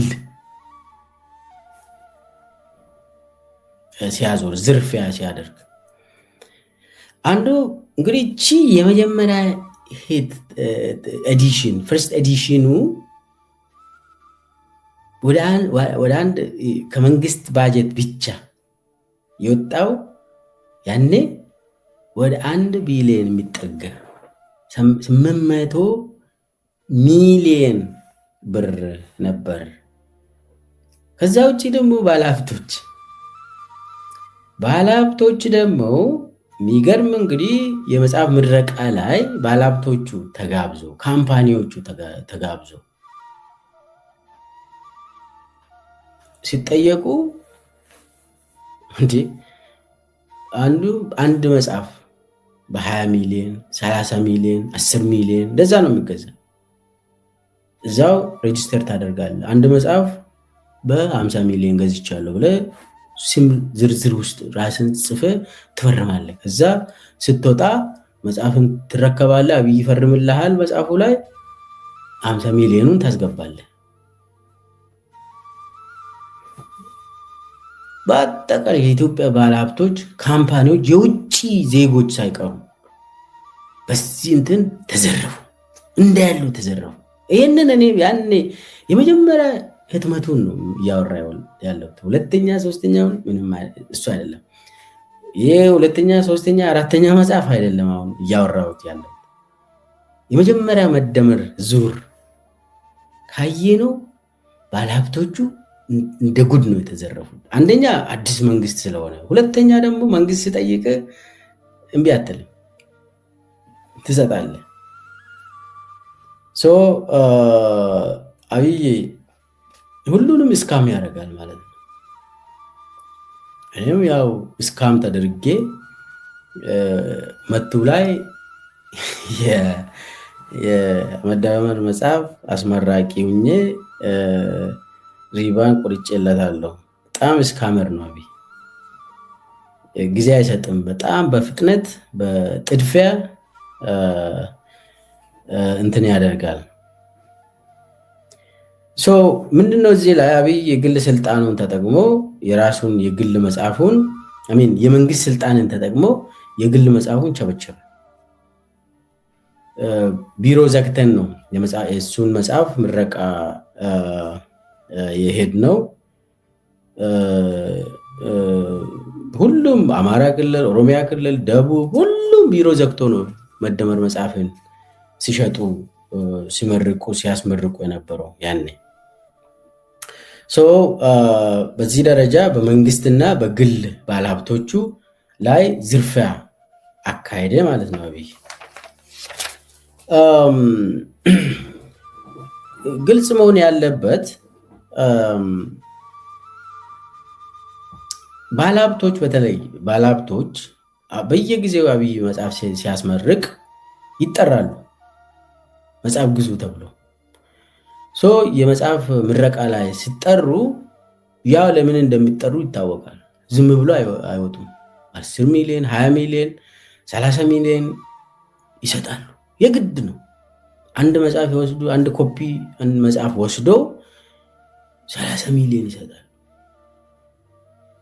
እና አብይም ለአንዳንዶቹ ፌቨር አድርጎ መሬት ይሰጣቸዋል። አንዳንዶቹ ደግሞ በግድም እንዲሰጡ ይደረጋል መሬት ሳያገኙ። እምቢ ካሉ የሚከተላቸው ጉዳይ አለ። መንግስት ስለሆነው መጽሐፉን የጻፈው ሰው መንግስት ነው፣ ኃይል አለው፣ ጦርን ያዛል፣ ያስራል። ስለዚህ ባለሀብቱ ምንም መፍትሄ የለውም፣ መውጫ መንገድ የለውም። ሲጠራ ስንት ነው እንግዲህ የመጨረሻው 10 ወይ 20 ልስጥ ወይ 30 ስንት ነው የሚጠብቀኝ ከኔ ስንት ይጠብቃል አብይ ምናምን ብሎ ይጨነቃሉ። እየተጨነቁ ነው ያንን መጽሐፍ ምረቃ ላይ የሚሳተፉት ባለሀብቶቹ እየተጨነቁ። ስንት ብሰጥ ነው አብይ የምናደደው ምናምን እያሉ ሀብቴን ይዘርፋል እንደዛ ካልሰጠው እያሉ በስ ስቃይ ሰቆቃ ውስጥ ይገባሉ። ዋናው ነገር ግን ዝርፊያ ነው የሚካሄደው። እዚህ ላይ አንድ ታሪክ ልንገራችሁ። አንድ ባለስልጣን ናይጄሪያ ውስጥ የክልል ገዢ ነበር። አንድ ክልል የናይጄሪያ አንድ ክልል ገቨርነር ነበር እና መጽሐፍ የ4 ዓመት የስራ ልምድን ምናምን ብሎ ኤክስፒሪየንሱን ጻፈ። የ4 ዓመት እንትን ስልጣን ላይ እያለ ከዛ ይሄ ተጨባጭ ታሪክ ነው። ገቨርነር ነው። በጣም ወሳኝ ሰው ነው። ውሳኔ የሚሰጥ ሰው ነው። ያው ናይጄሪያ ውስጥ ደግሞ ብዙ ካምፓኒዎች አሉ፣ ዓለም አቀፍ ካምፓኒዎች። በተለይ ደግሞ ነዳጅ ያላት ክልል ነች። ከዛ 4 ዓመት የስራ እና የእንትን ታሪክ ምናምን ብሎ መጽሐፍ ያሳተመ ባለሀብቶችን ጠራ፣ ጋበዛቸው እንትኑ ላይ እንዲገኙና እንዲገዙ ምረቃው ላይ። ከዛ ባለሀብቶቹ ተጠሩ፣ ሄዱ። አንድ ባለሀብት በ1 ሚሊዮን ዶላር ይገዛል። እስከ 5 ሚሊዮን ዶላር ሁሉ የሚገዙ አሉ። እዛ በኋላ ላይ በጣም ብዙ ወደ 200 ነው እንደዚህ አካባቢ 200 ሚሊዮን ዶላር ሸጠ። በአንድ እንትን ምረቃ ላይ በዶላር ነው። ከዛ አንድ ፕሮፌሰር እዛ ተጋብዞ ነበር መጽሐፉን እንዲገመግም። መጽሐፉን ገምግሞ እዛው ቆሞ መጨረሻ እንግዲህ እሱ ሽያጩ ሳይጀመር ነው መጽሐፉን የገመገመው። ቆንጆ መጽሐፍ ነው፣ ጥሩ ኤክስፒሪየንስ ነው ብሎ ነገር ግን የኢቲካል ጥያቄዎች አነሳ። አንተ ስልጣን ላይ ነህ፣ መጽሐፍ ጽፈሃል፣ የተወሰኑ ጥያቄዎች ይነሱብሃል፣ በተለይ ደግሞ ከኮራፕሽን ጋር ተያይዘው ስለሚነሱብሃል ብሎ ከመድረኩ ቶሎ ወረደ ይሄ ፕሮፌሰር። ከዛ ቀጥለው ባለሀብቶቹ የተጋበዙ ባለሀብቶች በሚሊዮን እዛው ባለሀብቶቹ ሼል ካምፓኒ 10 ሚሊዮን ገዛ ምናምን፣ እከሌ በዶላር በቃ እንደዚህ ተሰብስቦ በጣም ዘመናዊ የሆነ ኮራፕሽን ጽድት ያለ የፖለቲካ ስልጣኑን ተጠቅሞ ገንዘብን ሰበሰበ። አሁን ተራ ፕሮፌሰር ያንን መጽሐፍ ብጽፍ ሼል ካምፓኒ 1 ሚሊዮን ዶላር አይሰጥም። አንድ በጣም ታዋቂ ፕሮፌሰር የሚባለው ግራውንድ ብሬኪንግ የሆነ ቲዮሪ ዲቨሎፕ ቢያደርግ የሚታወቀው ካምፓኒዎች መጥተው በ100,000 $ አይገዙም። ሰውየው ስልጣን ስላለው የክልል ስልጣን የውሳኔ መስጠት ስልጣን ስላለው ሙሉ በሙሉ ገንዘብ ሲሰበስብ ያ ፕሮፌሰር ከዛ ወጥተው አንድ መጽሐፍ ጻፈ፣ ዘመናዊ ሌብነት ብሎ። አንድ ባለስልጣን ስልጣኑን ተጠቅሞ መጽሐፍ ጻፈ አልጻፈ አይደለም፣ ስልጣኑን ተጠቅሞ የራሱን መጽሐፍ የራሴ ካለ የሚለው የሚሸጥ ከሆነ ገዢዎቹ ደግሞ ዜጎች ሳይሆኑ ባለሀብቶች ናቸው አለ። ባለሀብቶቹ ደግሞ ያንን መጽሐፍ ሲሸጡ የሚጠብቁት ነገር አለ፣ ፌቨር ይጠብቃሉ። ያ መሪም አውቆ ለነሱ መጽሐፉን የገዙ ሰዎች ፌቨር ያደርጋል። ውሳኔ ሲሰጥ መሬት፣ ልማት፣ የተለያዩ እንትን ላይ ፌቨር ያደርጋል እና በጣም ዘመናዊ የዝርፊያ ግኝት ብሎ ነው ያሳተመው ያ ፕሮፌሰር። አዲስ ነው ይሄ ደግሞ ዓለም ያልነቃችበት መሪዎች መጽሐፍ ሲሸጡ ገዢዎቹ ባለሀብቶች ስለሚሆኑ ጽድት ያለ ገንዘብ የሚሰሩበት መንገድ ነው ብሎ ይሄ እንትን ተጨባጭ የሆነ ናይጄሪያ ውስጥ የተከሰተ ነው። ያ ነው ኢትዮጵያ ውስጥ ደግሞ አይን ያወጣ የሀገር መሪ ነው፣ ክልል አይደለም። እዚህ ላይ ሰው ገንዘብን በዚህ መልክ አብይ ይዘርፋል፣ ይሰበስባል። እንግዲህ አስቡት እንግዲህ ይሄ የመጀመሪያ ህትመት መደመር ነው ያወራ ነው ያለ ነው። ይሄ ቀጥታ በአብይ አካውንት የገባ ማለት ነው። ከዛ የሁለተኛ፣ ሶስተኛ፣ አራተኛ መጽሐፍ እነኚህ ኤዲሽኖቹም ይጨመራሉ። እነሱ ደግሞ ወደ ፋውንዴሽን ስም ቤተመንግስት አካባቢ ያሉ ፋውንዴሽኖች አሉ፣ የግል ፋውንዴሽኖች አሉ። እዛ እንዲከማቹ ሴቭ እንዲደረጉ አደረገ እና ገንዘብ በቃ እንደዚህ ነው የሚባሉት። አሁን ዳንኤል ክብረት ትርክት ብሎ አንድ መጽሐፍ ጻፈና ባለሀብቶቹ ተጠሩ፣ የመንግስት መስሪያ ቤቶችም ተጠሩ። የዳንኤል ክብረትን መጽሐፍ ግዙ ተባለ። ኦፊሻሊ የጠቅላይ ሚኒስቴር ያንን ትእዛዝ ከሰጠ ባለስልጣናት የግድ ይገዛሉ። በስንት ነው የሚገዙት? ዝም ብሎ በተራ 1 ሚሊዮን አይደለም፣ 20 ሚሊዮን፣ 30፣ 50 ሚሊዮን አንድ መጽሐፍ፣ አንድ ኮፒ መጽሐፍ በ50 ሚሊዮን ይገዛሉ። ባለስልጣናትም በመስሪያ ቤት ባጀት የግልን መጽሐፍ ይገዙና ወደ ግል አካውንት ዳንኤል ክብረት ለነገሩ በዘመዱ ነው የሚያስቀምጠው። ዳንኤል በራሱ ስም ምንም አታገኝም፣ እንዲያውም መኪና የለኝም ብሎ ያወራል። ሊፍት ስጠኝ ምናምን ይላል። ሰው የሆነ ቢሮ ከገባ እስከ ቢሮዬ ሊፍት ስጠኝ ምናምን መኪና የለኝም ይላል። በቃ እንደ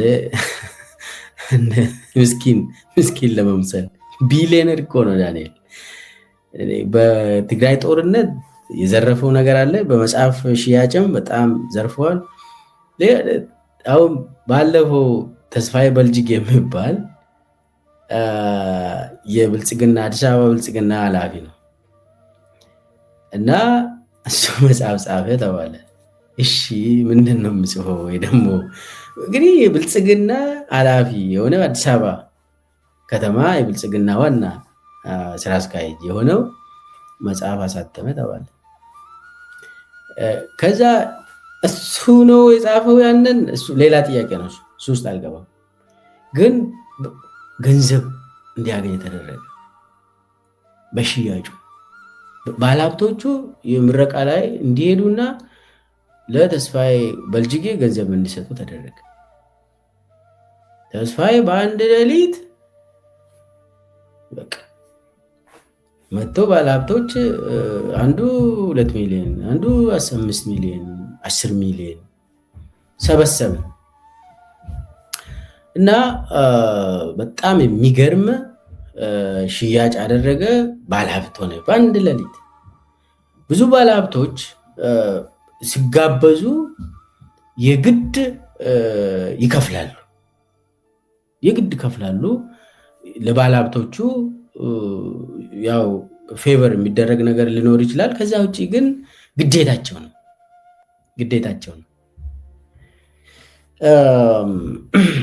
ይሄ ዝርፊያ ነው። ዋናው ዓላማው አንዱ ይሄ ነው። ሁለተኛው የትርክቱን መቆጣጠር የሚባል ነገር አለ። አብይ አህመድ ኢትዮጵያን የሚገዛ በፕሮፓጋንዳ በአብዛኛው፣ ያ ካልተቻለ ደግሞ በጠመንጃ ነው። አንደኛ ይሸውዳል በፕሮፓጋንዳ። ከዛ ውጭ ካልተሸወድክ ደግሞ ጥይት ያገኘሃል፣ ይነግረሃል ውሸት። ያንን ውሸት አትቀበልም ከሆነ ደግሞ በጥይት ይጠልዛል፣ ይገልሃል። በቃ እቺ ሁለቱ ነች እንግዲህ ኢትዮጵያን የማስተዳደሪያ ዘዴ የአብይ። ስለዚህ የውሸት ትርክት ያስፈልገዋል። የብልጽግና ሰዎች መጽሐፍ ጽፎ አብይ ራሱ መጽሐፍ ጻፈ ተብሎ ለሱም የሚሆን ነገር ተጽፎለት ስታተም ሁሉም ዜጎች የአብይን መጽሐፍ እንዲያነቡ ይገደዳሉ። ሌላ መጽሐፍ እንዳያነቡ ይገደዳሉ። ብዙ የብልጽግና ባለስልጣናት መጽሐፍ ሲያሳትሙ ወደ ትምህርት ቤት እየገቡ ነው። እነኚህ መጽሐፎች አሉባልታ የሆኑ መጽሐፎች፣ ምንም ጥናታዊ መሰረት የሌላቸው፣ ሳይንሳዊ አካሄድ የማይከተሉ ዝም ብሎ ውሸት ተሰብስቦ መጽሐፍ ሆኖ የሚመጣ ወደ ትምህርት ቤት ወደ ዩኒቨርሲቲ ወደ ፓብሊክ ላይብራሪ የገባ ሰው በሱ ጭንቅላቱን እንዲይዝ እየተደረገ ነው። በሚዲያ ላይ ደግሞ ይተረካል። ትርክቱን ለመቆጣጠር ነው። አሁን የሚገርም የሁሉም የመንግስት ሚዲያዎች ማለዳ ላይ ሲነጋ የአብይ መጽሐፍ ውስጥ አንድ ጥቅስ ወስዶ ከአብይ ፎቶ ጋር እንዲለጥፉ ተደርጓል።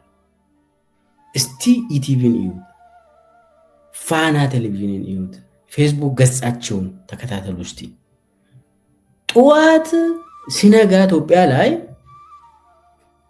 ምንድነው ኢቲቪ ያለው ፋና ያለው ብላችሁ እስቲ እዩት። የአብይ ፎቶና ከመደመር መጽሐፍ የመጣ ብሎ ጥቅስ ቁጭ ያደርጉልሃል ለቀኑ። ጠዋት ነገም እንደዛው ሂዱና ይዩት። አንድ ጥቅስ ከመደመር ከምናምን ከመደመር መንግስት የመጣ ብሎ እንደዚህ ብሎ ነበር አለቃ ተብሎ ከነፎቶ ጋር ገጭ ያደርጉልሃል። ለቀኑ እቺን በልተ መዋል አለብህ ብሎ በጠዋት ላይ ጉርሻ ምናምን ብሎ የቁርስ የአብይ አህመድ ቁርስ ተብሎ በሁሉም በመንግስት ሚዲያ ያችን ቁርስ ትወስዳላችሁ። የሰው ልጅ ከእንቅልፉ እንደተነሳ ሶሻል ሚዲያ ላይ ሲሄድ መጀመሪያ ላይ ማየት ያለበት ተብሎ በፕሮፓጋንዳ በትርክት የሰውን ጭንቅላት ለመያዝ እንደዛ ይደረጋል። ከባድ ጦርነት ነው በነገራችን ላይ ትልቁ ጦርነት። ጠዋት ስትነሱ ጸሎት አድርጋችሁ በሰላም አውለኝ አምላኬ ሆይ ትላላችሁ አይደለ? የአብይ ደግሞ ምንድነው? በአብይ ፎቶ አይታችሁ የሱን ጥቅስ እንዳትረሱ ተብሎ ጸሎታችሁን ያስረሳል። ጸሎትም እንዳታደርጉ ያደርጋል። አብይ ትርክቱ የእናንተን ጭንቅላት እንዲቆጣጠር ነው። ያ ሆን ተብሎ ታስቦበት በዲዛይን በፖሊሲ ዲዛይን የመጣ ጉዳይ ነው። ሰው አንዳንዴ ወረድም ብሎ የተስፋዬ በልጅጌ ምናምን እሱም ብለዋል ይባላል። እንግዲህ ኢቲቪ በመንግስት ባጀት የሚንቀሳቀስ ነፋና ምናምን ይባሉ በመንግስት እና በህዝብ ገንዘብ የሚንቀሳቀስ ሀብት ዛሬ የግል አመለካከቶችን እንትን እያናፈሱ ይውላሉ። ድሮ አስታወስኩኝ የሴንትራል አፍሪካ ሪፐብሊክ በደል ቡካሳ የሚባል ሰውዬ እንትን የቴሌቪዥን እንትን በቃ ሙሉ በሙሉ የሴንትራል አፍሪካ ሪፐብሊክን ጭንቅላት ለመቆጣጠር ተብሎ በደል ቡካሳ መላእክት ነው ተባለ እና ዜና ምናምን ሲመጣ በደል ቡካሳ እንደ መላእክት እንትን ያለው ይበራል፣ በቀጥታ ወደታች ይመጣል ከሰማይ። ዜና አንባቢውን ሳታዩ በፊት በደል ቡካሳ እየበረረ ወደታች ይመጣና ከሰማይ እንደ መላእክት እየመጣ በደል ቡካሳን ታያላችሁ። እሱን ካያችሁ በኋላ ዜና አንባቢው ገጭ ትላለች ወይ ገጭ ይላል መጥቶ እንደምን ዋላችሁ ከኢቲቪ መተናል ይላል። መጀመሪያ እንግዲህ የበደል ቡካሳ እንትን ጭንቅላታችሁን ይዟል። ይህ የሴንትራል አፍሪካ ሪፐብሊክ የነበረው አሁን ኢትዮጵያ ውስጥ አሁን ዜና አንባቢዎቹ መጀመሪያ ጠቅላይ ሚኒስትር አብይ አህመድ ምናምን ነው መጀመሪያ ላይ ሁሉም ቦታ ፒክቸሩና እሱ ሁሉም ነገር በቃ ቢዚ ነው የሚያደርጉ እና ይሄ መጽሐፍ ደግሞ ትርክቱን እንዴት ነው የሚቆጣጠሩት? አንደኛ ሌላ መጽሐፍ ካነበቡ ሰው ማለት ዜጎች ሌላ መጽሐፍን ሪፈር አድርጎ ካነበቡ ሌላ ኖሌጅ ያገኛሉ። መንግስት ላይ ያምጻሉ፣ አብይ ላይ ያምጻሉ፣ የእሱን ውሸት ይረዳሉ። ሌላ ክሪቲካል የሆነ መጽሐፎችን ካነበቡ። ስለዚህ አብይ አንክሪቲካል የሆነ ማስ ሶሳይቲ ለመፍጠር እየሞከረ ነው። የሚመገቡት ኖሌጅ ከአብይ ራሱ የሚመጣ የአብይ ሀገር ውስጥ የሚኖሩ የአብይ ሚዲያ የሚከታተሉ የአብይ መጽሐፍ የሚያነቡ የአብይ ኮሪደር ላይ የሚሄዱ የአብይ አየር የሚተነፍሱ የአብይ ቤት ውስጥ የሚኖሩ የአብይ እንትን በቃ የሚለብሱ የአብይ ፓርቲ ውስጥ የሚንቀሳቀሱ የአብይ እንትን በቃ ኑሮ ውስጥ የሚኖሩ አብይ የሚሆኑ ማለት ነው። ይሄ ነው የሚፈልገው አብይ ሙሉ በቃ እንትናችንን ለመቆጣጠር ዜጎችን እንደዛ ለመቆጣጠር አስቦ ነው ይሄንን የአብይ መጽሐፍ ተብሎ በየጊዜው እንድታነቡ በቃ በየቀኑ ያስታውሳል። የአብይ መጽሐፍ የአብይ በቃ ፊሎሶፈር ሆኖ አዋቂ ሁሉ አዋቂ ያስመስለው ምንም ነገር የማያውቀውን ሰውዬ በቃ ፊሎሶፈር ነው፣ ፖለቲካል ሳይንቲስት ነው፣ ኢኮኖሚስት ነው፣ ሃይማኖት መሪ ነው፣ መላይካ ነው፣ በቃ ኦልሞስት እግዚአብሔር ነው አላለም እንጂ ቀጥሎ ይላሉ። ቀጥሎ እና ሁሉም ነገር ነው እሱ ባይመጣ እኛም የለንም እሱ ነው የፈጠረን ይላሉ። ትንሽ ቆይተው እንቅስቃሴው ወደዛ ነው። ይኸውላችሁ አሁን ድሮ የምናውቀው መጽሐፍ የሚጽፍ ባለስልጣን የለም። ባለስልጣን መጽሐፍ የሚጽፈው ስልጣን ከለቀቀ በኋላ ጊዜ ወስዶ ቁጭ ብሎ እረፍት ወስዶ የማሰብ ጊዜ ወስደው እና ማሰላሰል አለበት። ውሳኔ ይፈልጋል። ወደ ስልጣን የማይመለስ ከሆነ ጡረታ የሚወጣ ከሆነ ያ ባለስልጣን ሙሉ ጡረተኛ ነው ከዚህ በኋላ ከተባለ በቃ ነፃ ሆኖ ስህተቱንም ይጽፋል፣ በጎ ነገር ያደረገውንም ይጽፋል። ዜጎች ከኔ እንዲማሩ እኔ የሰራሁትን ስህተት እንዳይደግሙ እኔ የሰራሁትን በጎ ነገር ደግሞ እንዲያውቁልኝ እውቅና እንዲሰጡኝ ብሎ አንድ ቀን ማለት አንድ መጽሐፍ ይጽፋል ወይ ደግሞ ቀጥለው ሁለተኛ መጽሐፍም ይጽፉ ይችላሉ። ግን ደግሞ ስልጣንን መልቀቅ የግድ ነው። ጡረታ የሚወጡ ናቸው መጽሐፍ የሚጽፉ ባለስልጣናት ከሆኑ። ስልጣን ላይ ያሉ መጽሐፍ የሚጽፉ የሀገር ፕሬዝዳንቶች የሉ። ስልጣን ከለቀቁ በኋላ ነው መጽሐፍ የሚጽፉት ለዜጎች ተብሎ ለዜጎች ብሎ ስልጣን ከለቀቁ በኋላ ሐቁን ነው የሚጽፉት። ሐቅ እውነቱን ብቻ ነው የሚጽፉት። መጽሐፍ እውነቱን ብቻ ነው የምትጽፈው እና አብይ እውነት አይደለም ሰዎች የሚያጽፉት ፕሮፓጋንዳ ነው የሚያጽፉት። የፕሮፓጋንዳ ዘርፍ ኃላፊዎች ተቀጥሮ ይህንን ይጽፋሉ ያጽፋሉ። እና ባለስልጣናት ጡረታ ሲወጡ ፓርቲ ውስጥም ብዙ እንትን የላቸውም። የፓርቲያቸውንም ድክመት ይጽፋሉ ጡረታ ስለወጡ ከዚህ እንድትማሩ ብለው። የፓርቲ ኃላፊ ሆኖ ነፃነት አግኝቶ ሐቁን አይጽፉም፣ ነፃ ሆኖ አይጽፉም። የመንግስት ባለስልጣን ከሆንክ ደግሞ በነፃነት ትክክለኛውን እውነት ጽፈ ለዜጎቹ አታስተላልፍም። ፓርቲዘን ባይ ኔቸር በቃ ባለስልጣን ከሆንክ የፓርቲ አባል ሆነ ትዋሻለህ ማለት ነው። ይህ በዓለም ደረጃ ብዙ የማይዋሹ ዓለም አካባቢ የሚታወቅ ነገር ነው። ባለስልጣናት ከስልጣን ከወረዱ በኋላ ነው መጽሐፍ የሚጽፉት።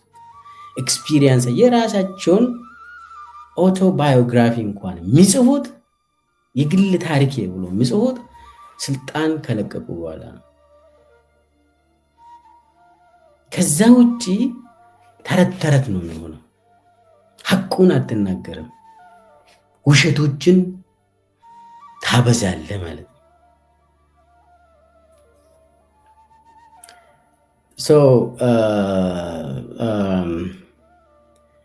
መጽሐፍ የመጨረሻ ውሳኔ የሚጠይቅ ነገር ነው። ለዛ ነው ብዙ የሚታወቁ ባለስልጣናት ፕሬዚዳንቶች ጡረታ ሲወጡ መጽሐፍ ይጽፋሉ። የግድ መጽሐፍ እንዲጽፉ ይበረታታል። ላይብረሪ እንዲኖራቸው እዛ ቁጭ ብለው ያነባሉ፣ ጊዜ ያገኛሉ። እዛም ካነበቡ በኋላ ደግሞ ይጽፋሉ። ፕሬዚዳንቶች። ኢትዮጵያ ውስጥ ያላነበበ መሪ ጦርነት እያካሄደ መጽሐፍ ጻፍኩኝ ይላል። ተቃራኒ ማለት ነው። አንዱ ይሄ ነው። ሌላ ደግሞ መጽሐፍ የሚጽፍ ያው ሪሰርቸር ነው። ፕሮፌሰሮች፣ ስኮላሮች መጽሐፍ ይጽፋሉ፣ ግዴታ ነው፣ ስራቸው ነው መጽሐፍ እና በየጊዜው እድገት የሚያገኙት ለአካደሚክ ፐርፐዝ መጽሐፍ ጽፎ የእውቀት እንትኑን እያሰፉ መሄድ ነው።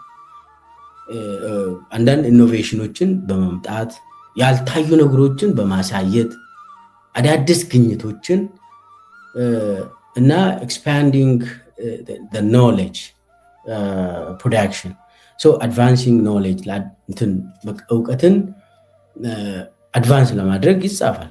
የሪሰርቸሮች ስራቸው ይሄ ነው። ስኮላሮች ይሄ ነው። አካደሚክስ የግድ ይጽፋሉ፣ ካልሆነ ይበሰብሳሉ። ፓብሊሽ ኦር ፐሪሽ ይባላል። የትምህርት ቤት አካባቢ፣ ዩኒቨርሲቲ አካባቢ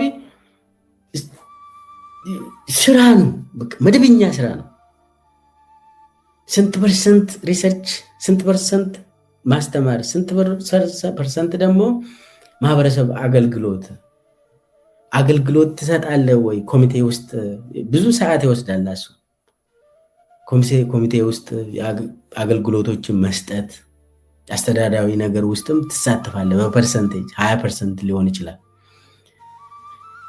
የምታስተምረው ደግሞ እያነበብክ ነው የምታስተምረው።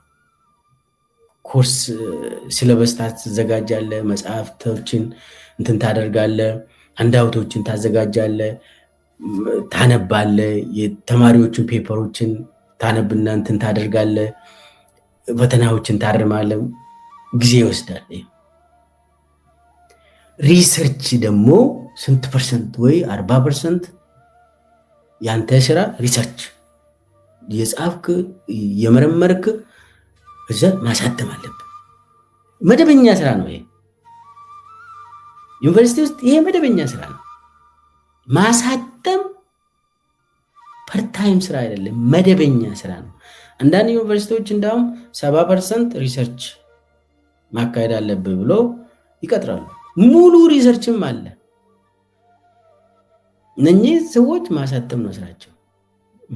ማንበብ፣ ዳታ መሰብሰብ፣ ከዛ አናሊሲስ መስራት፣ ኢንተርፕሬቴሽን ጊዜ ይወስዳል እና የራሳቸውን ከዚህም በፊት ፓብሊሽ ያደረጉትም እንደገና ሪቫይዝ ያደርጋሉ። ይሄ የአካደሚክስ ኤሪያ ነው፣ ስራ ነው። የኛ ስራውን በዛ ደረጃ ነው የምታየው። ማስተማር የተወሰነ ፖርሽን አለው፣ አገልግሎት አለ፣ ሪሰርች አለ። ያንም ማድረግ ግዴታ ነው። ሙሉ ስራችን ነው ይሄ። ማህበረሰብ አገልግሎት ለምሳሌ በየጊዜው ሚዲያ ላይ የምታወራ ሳይንቲፊክ የሆነ አናሊሲስ የምታካሄድ ከሆነ ሰምሃው ከትምህርት ጋር የሚገናኝ ስራ ከሰራ አገልግሎት ነው። ከዚያ ውጭ ሙሉ የመንግስት ሰራተኛ ሆነ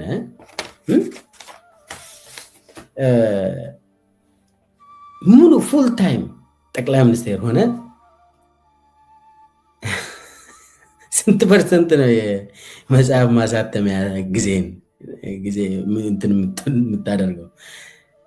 አስብ ውስጥ አንድ የሀገር ፕሬዚዳንት ወይ ጠቅላይ ሚኒስቴር አገርን እንግዲህ መንግስትን ማስተዳደር የተቀጠረ ነው። ቴዎሬቲካሊ አገርን የሚያስተዳድር ሰው ሙሉ ፉል ታይም ጠቅላይ ሚኒስቴር ነው መሆን ያለበት።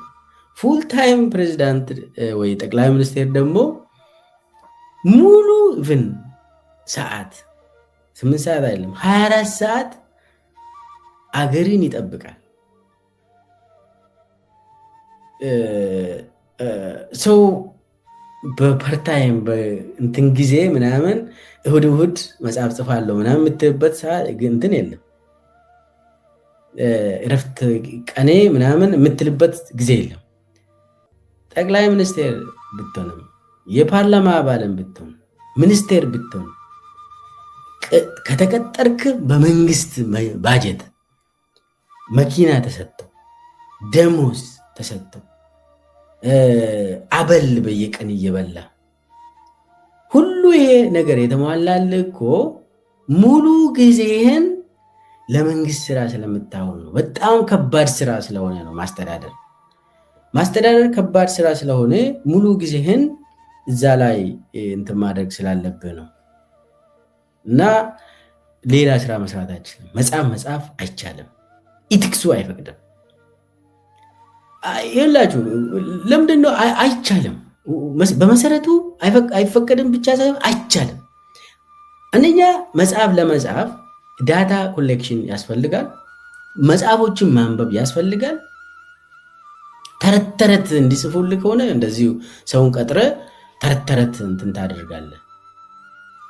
ግን መጽሐፍ ትክክለኛ መጽሐፍ አሁን ሳይንቲፊክሊ ስኮላርሊ የሚጻፉ መጽሐፎች ኢቭን የግል ህይወት ታሪክን ራሱ ስትጽፍ የተወሰኑ ማንበብ አለብን። ጊዜ ይፈጃል፣ ጊዜ ይወስዳል። መጽሐፍ ዝም ብለህ በፐርታይም ማታ 2 ገጽ እየጻፍኩ አድራለሁ ወይ ደግሞ 5 ገጽ ጽፌ ጨርሳለሁ ማታ። እንደዚህ የሚባል ነገር የለም፣ አይሰራም። መጽሐፍ ስኮላርሊ ውስጥ ያላችሁ ሰዎች ይህንን ታውቃላችሁ። አንድ መጽሐፍ ለማሳተም ብዙ ዓመት ይፈጅብሃል። ሙሉ ጊዜህን ሰጥተህ አንድ አርቲክል ለመጻፍ 25 ገጽ ጽፈህ ጽድት ያለ አርቲክል ለመጻፍ በቀላሉ 1 ዓመት ይፈጅብሃል። የአንድ ቀን ስራ አይደለም። ጽድት ያለ ስራ ኢኖቬቲቭ የሆነ በጣም ክሪኤቲቭ በዛ እንትን ያለበት ግኝት ከሆነ ዝም ተብሎ 20-30 እንትን ፔጅ ዝም ብለህ ቁጭ ብለህ መደግደግ ትችላለህ። እንደዛ አይደለማ መጽሐፍ፣ እንደዛ አይደለም። ሜቶዶሎጂ አለ፣ ቲዮሪዎችን ማንበብ አለብህ። የእኔ መጽሐፍ ከየትኞቹ መጽሐፍ ጋር ኮሌክሽን የት ይገባል? እኔ አሁን እየጻፍኩ ያለሁት እነማንን ይጠቅማል? ለታሪክ ምናምን፣ ታሪክ ከሆነ ፖለቲካ ከሆነ ኢኮኖሚክስ ከሆነ ያንን ስትጽፍ ዳታ ምን አይነት ዳታ ነው የምትጠቀም? አናሊሲስ ኢንተርፕሪቴሽን ጊዜ ይፈልጋል። ኢቲክስ ኦፍ ራይቲንግ አለ፣ እሱም ማወቅ አለብን። ከዛ በኋላ ሪቪው ይደረጋል። ሪቪው ከተደረገ ሌላ ሰው ደግሞ ያነብልሃል። ከዛ በኋላ ያንን ታስተካክላለህ። በጣም ጊዜ ይፈጃል መጽሐፍ ለመጻፍ እና ሜቶዶሎጂካሊ ኢንተርምስ ኦፍ ኢምፔሪካል ዳታ ብዙ ስታንዳርዶች አሉ መጽሐፍ ለመጻፍ። እና ጡረታ ብትወጣም መጽሐፍ ስትጽፍ ስታብሊሽ የሆነ ስታንዳርድ አለው፣ ኤቲክስ አለው፣ ሪቪው ይደረጋል። የአብይ የሚያጽፈው መጽሐፍ ተው፣ እሱም እንደዛ የሚባል አይደለም። ኤኒዌይስ አንድ ስልጣን ላይ ያለ ሰው፣ ስልጣን መሪ የሆነ ሰው፣ ሚኒስቴር የሆነ ሰው፣ በተለይ ደግሞ አገር መሪ የሆነ ሰው መጽሐፍ ጽፌ አሳትሜ እየሸጥኩ ነው ካለ አስመርቃለሁ ገብታችሁ ግዙ ብሎ የሚጠራ ሰው ከሆነ 3 ችግሮችን ይፈጥራል። 3 መሰረታዊ ችግሮችን ይፈጥራል። በመጀመሪያ ደረጃ የሀገርን ስራን ይበድላል። ሙሉ ፉልታይም ሰራተኛ ነው ተብሎ ነው የተቀጠረው ጠቅላይ ሚኒስትር የሆነው ወይ ፕሬዚዳንት የሆነው። ግን እሱ ምንድነው እያደረገ ያለው? የግል መጽሐፉን ለመጻፍ የመንግስትን ሰዓት እየወሰደ ወደ ግሉ እያዘነበለ ነው ይባላል። ስለዚህ የመንግስት ስራ ይበደላል። ይሄ ዓለም አቀፍ ስታብሊሽድ የሆነ ነገር ነው። በአግባቡ መንግስትን እየመራ አይደለም። ለምን? አብዛኛው ጊዜውን መጽሐፉን በመጽሐፍ ኤዲት በማድረግ ለማሳተም ስሯሯጥ እንደዛ ይባላል። አብይ ደግሞ አይ እኔ እኮ አልጻፍኩም እነ መሐመድ ሀሰን እና እንደ ወንድወሰን ናቸው የሚጽፉልኝ ካለ ግልጽ አድርግ። እኔ አልጻፍኩም፣ ሙሉ ጊዜን ጦርነቱን እየመራው ነው እኔ እና ጊዜም የለኝም። ምጽፉልኝ ሰዎች አሉ።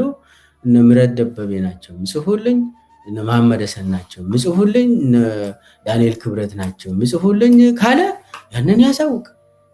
የእውነት ነው ያሳውቅ። ከዛ ውጪ አንደኛ ሙሉ በሙሉ አቅሙ ስራ እየሰራ አይደለም ተብሎ ጊዜ መጽሐፍ ቀላል አይደለም። ኤዲት ተደርጎ ፕሮሰስ ነው መጽሐፍ። የሀገር ጉዳይ ኔጎሽዬሽን፣ ዓለም አቀፍ ግንኙነቶች፣ አንድ መሪ አይቀመጥም። በተለይ ደግሞ አብይ አይቀመጥም። አብይ ተው። አብይ ማለት የሚኒስቴሮችን ሪፖርት የማነብ ሰው ነው። ሪፖርት ተልኮለት 3 ገጽ ሪፖርት ተልኮለት ማንበብ አቅቶት ደውሎ ምንድነው ሪፖርት በስልክ ንገረኝ ይላል። በስልክ 3 ደቂቃ 5 ደቂቃ ውስጥ ንገረኝ ይላል ደውሎ እና ሽዴ አህመድ ሽዴ ፋይናንስ ሚኒስቴሩ በ5 ደቂቃ ውስጥ ለማስረዳት ይጨነቃሉ በስልክ። ለምን አንብቦ አይችልም፣ አያነብም።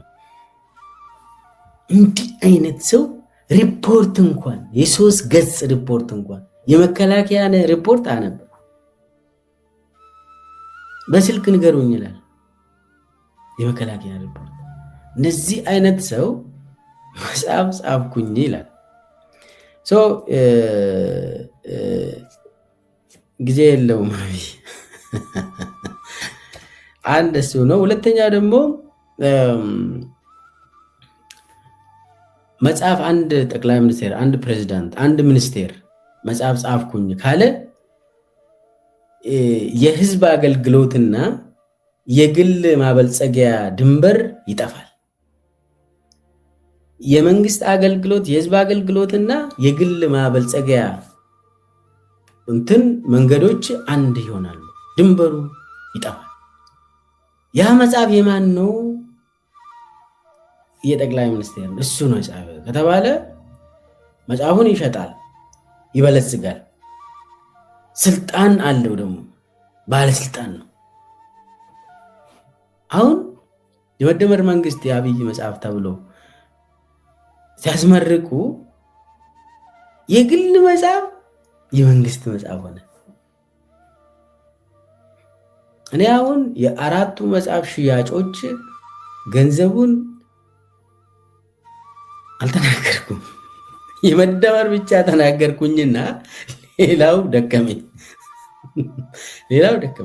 የመደመር መንገድ፣ የመደመር ትውልድ፣ እዛ አሁን መደመር መንግስት ይባል ሽያጩ፣ ዝርፊያው፣ የመንግስት ባጀትና ከግል ባለሀብቶች የተዘረፈው እሱ ውስጥ አልገባም። የመደመሩን ብቻ መጀመሪያ ላይ ተናግሬያለሁ። ከዛ በኋላ ያለውን ደግሞ እናንተ ራሳችሁ እንደው ሞክሩ። በጣም የሚዘገንን ነው ነገር፣ የሚዘገንን ነው። አሁን ይሄኛው የመደመር የግል መጽሐፍ ነው፣ ግን የግል መጽሐፍ የግል ማበልጸጊያ መንገድ ሆኖ ይሸጣል።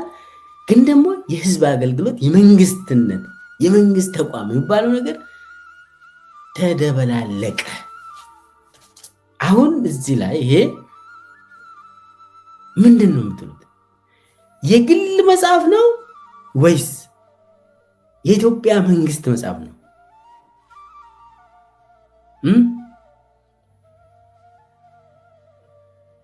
ሙሉ ሙሉ አንድ ሆነ ማለት ነው። አንድ ሆነ። ሰው የአብይ መጽሐፍ የኢትዮጵያ መጽሐፍ ሆነ። የኢትዮጵያ መንግስት የአብይ መንግስት ሆነ። የአብይ መጽሐፍ የመንግስት መጽሐፍ ሆነ። ኢትዮጵያ ሀገር የግል ንብረቱ ሆነች ማለት ነው። በቃ የኢትዮጵያ መንግስት የግል የአብይ ሱቅ ነው ማለት የራሱ። የኢትዮጵያ መንግስት ማለት የራሱ ባንክ አካውንት በሉ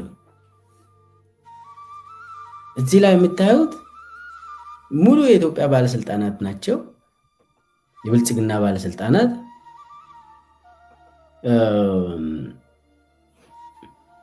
ስለዚህ አሁን የግል መጽሐፍ ምረቃ ሳይሆን ኢታማጆር ሹሙ መከላከያ ሰራዊት ኢታማጆር ሹሙ ሳይቀር አፈ ጉባኤው ሳይቀር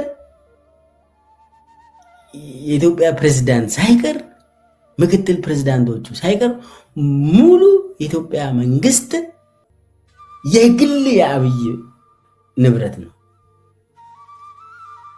መጽሐፉን የድንበር የለም። በቃ የግል ስራዬ ነው ማለት አይችልም። እዚህ ላይ ይሄ በቃ የግል ስራው የመንግስት ስራ ሆነ ማለት ነው። አብይ ማለት በቃ ኢትዮጵያ ነኝ አለ። መንግስት ማለት እኔ ነኝ አለ። እኔ ማለት መንግስት ነኝ አለ። ስለዚህ ከዚህ ስዕል የምትረዱት አብይ ሙሉ ስርዓቱን ለግል ጥቅሙ ለግል መጽሐፉ አዋለ።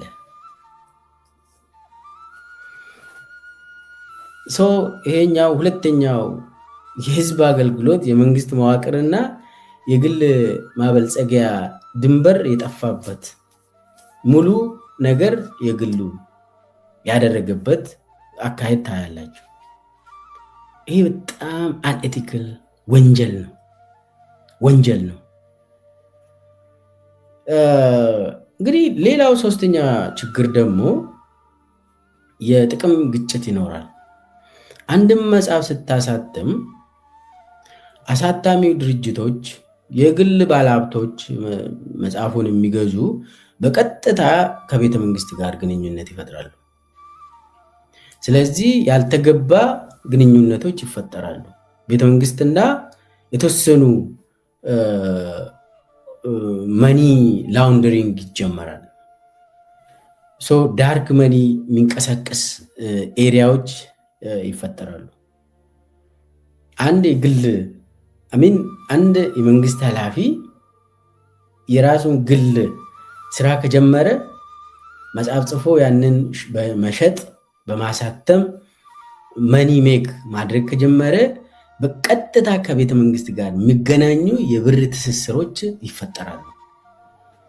አንደኛ መጽሐፉን በማሳተም የሚያግዙ፣ ሁለተኛ አሳታሚ ድርጅቶች፣ ሶስተኛ አሁን ደግሞ አብይ ጸሐፊዎች የሚባለው በእጃዙር የቤተ መንግስቱ የተወሰኑ ኔትወርኮች ቁጥጥር ውስጥ ትገባለች። የኢትዮጵያ ቤተ መንግስት ሳይሆን የተወሰኑ ሰዎች ገንዘብ የሚሰሩበት አቅጣጫ ነው። የኮንፍሊክት ኦፍ ኢንትረስት ይፈጠራል።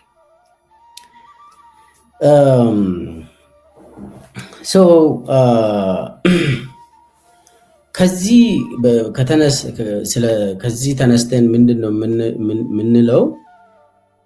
አብይ አንደኛ የዝርፊያ ላይ ነው። ሁለተኛ ሙሉ በሙሉ የመንግስት መዋቅር ባለሀብቶችን የሚቆጣጠርበት፣ ሶስተኛ የእውቀት ገበያን ሙሉ በሙሉ ዶሚኔት የሚያደርግበት፣ እኔ እውቀት አለኝ ጸሐፊ ነኝ ብለው እኔ የምናገረው ነገር እውቀት ላይ የተመሰረተ ነገር ነው ብለው የኢትዮጵያ ሕዝብን ለማሳመን ይሞክራል። አብይ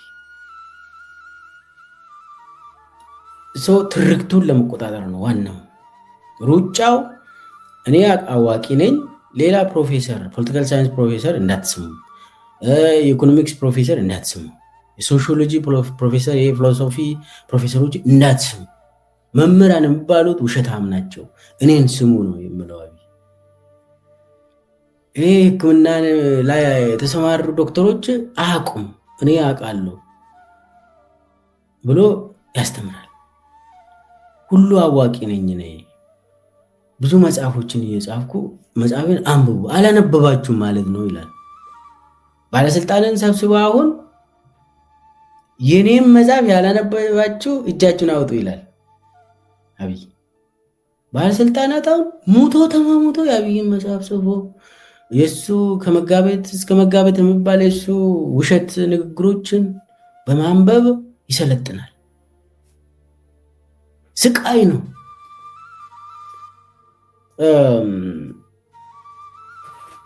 አሁን አብይ ስለዚህ እንትኑ አዋቂ መስሎ ራሱን በማቅረብ በቀጥታ የእውቀት ገበያውን በመቆጣጠር ኢትዮጵያን ፖለቲካ ይቆጣጠራል። አብይ እንደዛ ያደረገ ነው። ለዛ ነው ሁሉም የመንግስት ሚዲያዎች የአብይ መጽሐፍ እየጠቀሱ የአብይ ፎቶ የሚያሳዩት። ሁልጊዜ ሁሉም የመንግስት ሚዲያዎች ይህንን ያደርጋሉ። ጠዋት እስቲ ተመልከቱት ምን እንደምለጥፉት። ከአብይ የተወሰደ እየተባለ አብይ ፈላስፋው ተብሎ ፈላስፋው እና የሚያስቅ ነው። አሁን እስቲ ፌር ለማድረግ ትንሽ በቃ ዝም እንደው መጽሐፍ 7 ዓመት ውስጥ 4 መጽሐፍ ፊዚክሊ ይቻላል ወይ ለማሳተም እስቲ እንበል። አሁን አብይ የኢትዮጵያ ጠቅላይ ሚኒስቴር ነው። በተለይ ኢትዮጵያ በጣም ውስብስብ የሆነች ሀገር፣ እንዳውም ደግሞ በአብይ ዘመን የጦርነት ዘመን ነው፣ የችግር ዘመን ነው። ጦርነትን እየመራ አብይ 7 ዓመት ጦርነት ዘመን እየመራ 4 መጽሐፍ ይጽፋል ወይ? ጅስት ችን ጥያቄ ብቻ እንደው አስቡ።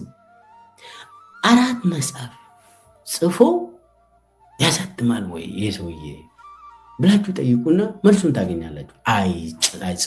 አይጽፍም። ኖ ወይ 7 ዓመት ውስጥ ማለት ወደ ዲቴል ውስጥ ሳትገቡ በ7 ዓመት ውስጥ ሙሉ ትልልቅ 4 መጽሐፎችን ማን ነው የሚጽፈው? ስለዚህ መልሱ ነው፣ ውሸት ነው። እሱ አይደለም የሚጽፈው። የሚጽፉም ደግሞ ዝም ብሎ የሆነ ነገር ይጽፉና ከበሩ ጸዳ ያለ ከበር ይሰራለት። ከዛ በኋላ ጠቅላይ ሚኒስቴር ስለሆነ የግድ ቁጭ ብለህ ታዳምጣለህ። ስልጣኑን ተጠቅሞ ኖሌጅን የኔ የጻፍኩትን አንብብ ይልሃል። ስልጣኑን ተጠቅሞ ግዛ ይልሃል። ስልጣኑን ተጠቅሞ የታለ የኔ መጽሐፍ ጥቅሱን አልለጠፋችሁም ብሎ ሚዲያዎችን ያሰቃያል።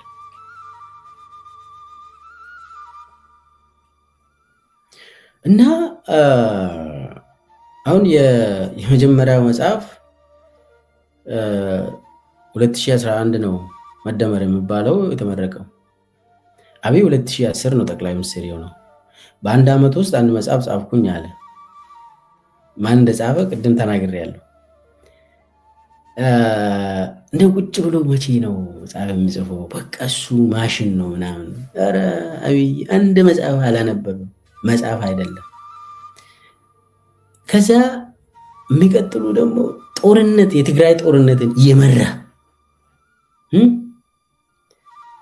የአማራ ጦርነት፣ የኦሮሚያ ጦርነትን እየመራ መጽሐፍ ይጽፋል። እሱ ቁጭ ብሎ በቃ ጊዜ አግኝቶ ጽድት ያለ በቃ ጫጫታ የሌለበት ቤተመንግስት ውስጥ ቁጭ ብሎ ክሬቲቪቲው ተጨምሮለት ይጽፋል። አብይ በቃ እንደዛ ነው። ላይብረሪ ገብቶ በቃ የራሱ ላይብረሪ ከፍተው አዲስ አበባ ኬኔዲ ላይብረሪ አይወጣም ምናምን ነገር። ኧረ በቃ ስንት መጽሐፍ የሚያነብ ሰውዬ በቃ ኦልሞስት ያነባል፣ ይጽፋል። ኢትዮጵያ ደግሞ ጦርነት ውስጥ ትቀመጣለች። እንደዚህ ማለት ውሸት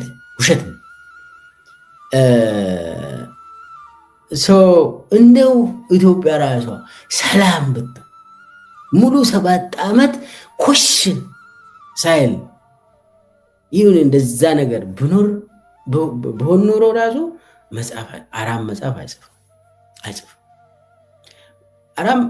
ጠቅላይ ሚኒስቴር ሆኖ መጽሐፍ ትክክል አይደለም፣ ስህተት ነው፣ በጣም ዝርፊያ ነው፣ አንኤቲክል ነው። በቃ ስነ ምግባሩ ጥያቄ ውስጥ የገባ ነው።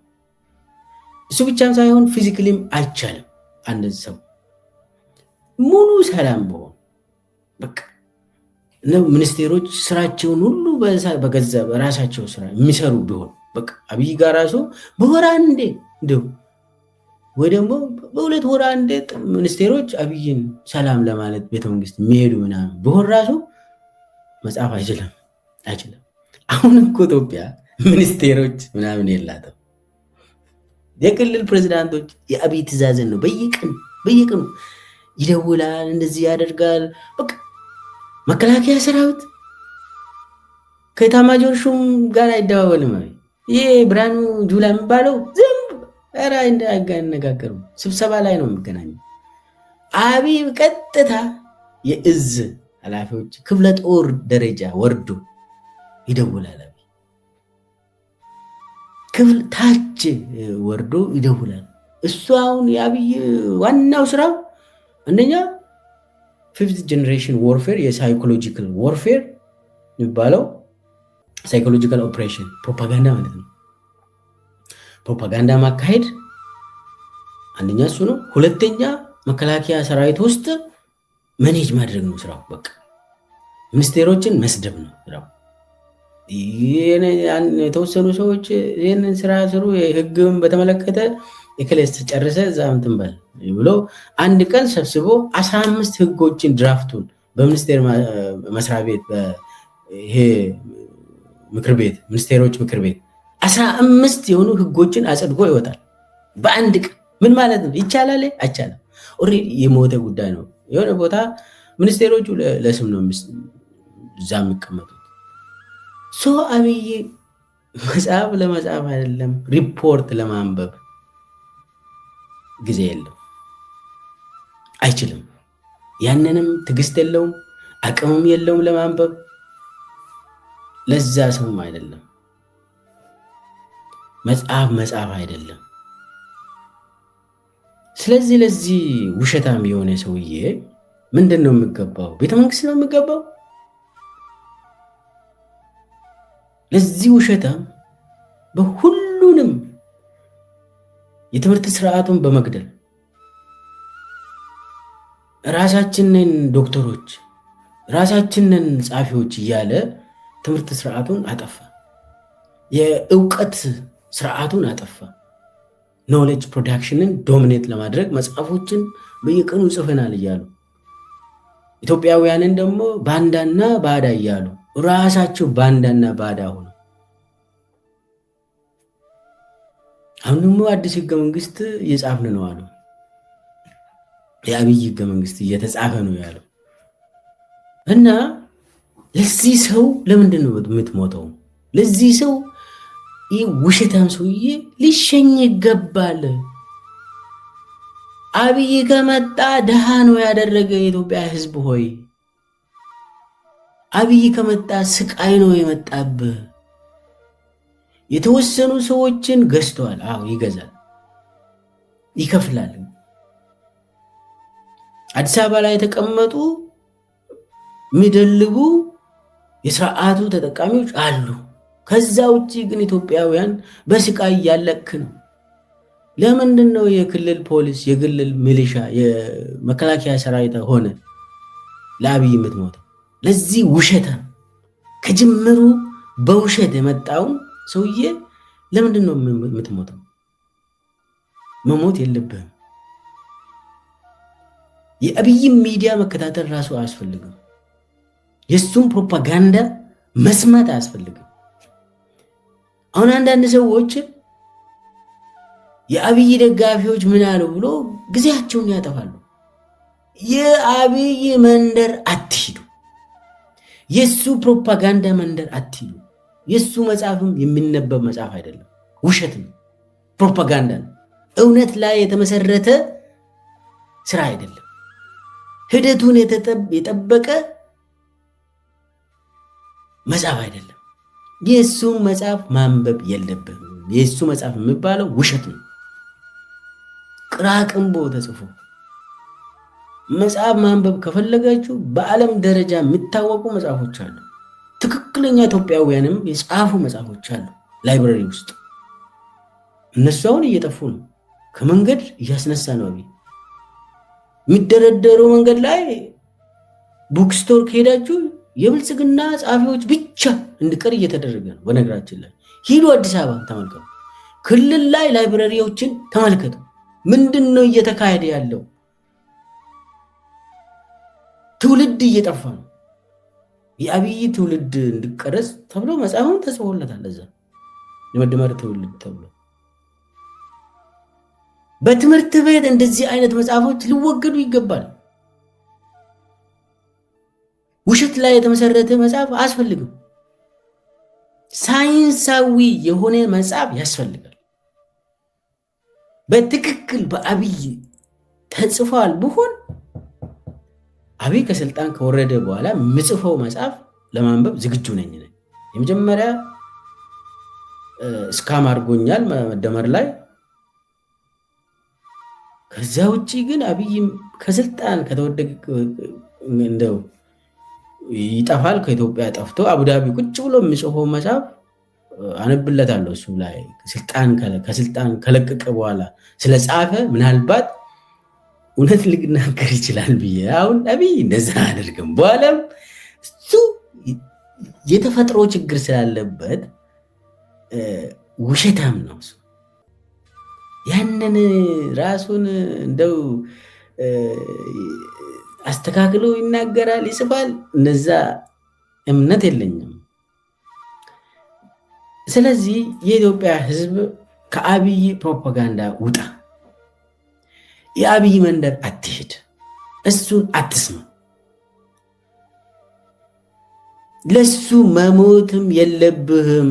የክልል ሚሊሻ፣ የክልል ፖሊስ፣ በተለይ የኦሮሚያና የአማራ ክልል፣ የደቡብ፣ የጋምቤላ፣ የቤንሻንጉል ጉሙዝ፣ አፋር፣ ሶማሌ ለአብይ ለምንድን ነው የምትሞተው? ትግራይ እንኳን ራሱን ችሏል። በተወሰነ ደረጃ አብይ የገዛቸው ማሊያ የቀየሩ እነ ጌታቸው ረዳ እነ ጻድቃን ምናምን አሉ ለአብይ የሚጫወቱ። ከዛ ውጭ ግን የትግራይ ሚሊሻ ለአብይ አይገዛም። ለአብይ ለምንድን ነው ካድሬ እንኳን ብትሆን አብይ ያጠፋል። አብይ ኢትዮጵያን እያጠፋ ነው። አብይ ሁሉንም ብሔሮች እያጠፋ ነው። አብይ ሁሉንም ይደረምሳል፣ ያጠፋል። ለግል ስልጣኑ ብሎ ይዋሻል፣ ይገልሃል። ይሄ ነው የሱ መንገድ። የአብይ መንገድ የሚባለው መደመር አይደለም። የአብይ መደመር መንገድ ማለት ግድያ ነው፣ ውሸት ነው፣ ሙሉ ቀጣፊነት ነው፣ ሌብነት ነው። እና ለዚህ ሌባ ቡድን ጊዜን ለምንድን ነው የምታጠፋው? ለሱ ብለህ መሞት መሰቃየት የለብህም። የሱ መንግስት ሰራተኛ ከሆንክም ይብቃ ብለህ መነሳት አለብህ። ሰውየውን በቃ ልቀቅ ማለት አለብህ። እንዲህ አይነት የግል ሌብነቱን የግል ውሸቱን የመንግስት ያደረገውን ኢትዮጵያን የኢትዮጵያ ህዝብን ደግሞ የግል ገንዘቡ ነው ያደረገ። ከፈለገ ኢትዮጵያ ህዝብ እያስጨረሰ እየተደሰትክ ለእኔ መሞት አለብህ ይላል እኮ አብይ። ስትሞት ለእኔ ደስታ ሊሰማ ይገባል። ለምን ይሄ ስቃይ እኮ ተገላገልክ ይላል። ብትሞትስ አንድ ኢትዮጵያዊ ደግሞ ለአብይ ብሎ ብሞት መደሰት አለበት ብሎ ያምናል። ሰራዊት ደግሞ በየቀኑ መሞት ስራው ነው ይላል። አዲስ ነገር አይደለም። ስለዚህ ይቀጥላል። ለምንድን ነው የምትሞተው? መከላከያ ሰራዊት ለወደፊት ለልጅ ልጆች አስብ። ለወደፊት ኑሮ ይኖርሃል፣ ቤተሰብ ታፈራለህ፣ ሀብት ታፈራለህ፣ ትምህርት ታገኛለህ፣ ልጆችን ታስተምራለህ። ነገይቷ ኢትዮጵያ ሰላም ትሆናለች። አብይ ግን እስካለ ሰላም የለም፣ ሰላም የለም። ስለዚህ ሁሉም ኢትዮጵያውያን የምንስማማው አብይ ውሸታም መሆኑ አብይ ገዳይ መሆኑ ሲሪያል ኪለር መሆኑ ሁለመናችንን ለመቆጣጠር የሚያደርገውን ቁም ማለት አለብን፣ ውረድ ማለት አለብን። ሁሉም ኢትዮጵያውያን በዛ ደረጃ ሊንቀሳቀሱ ይገባል። የኢትዮጵያ እጣ ፋንታ ደግሞ የሚወሰነው በኢትዮጵያውያን ልጆች ነው እንጂ በሌቦች አብይ የተሰበሰቡ ሌቦች አይደለም።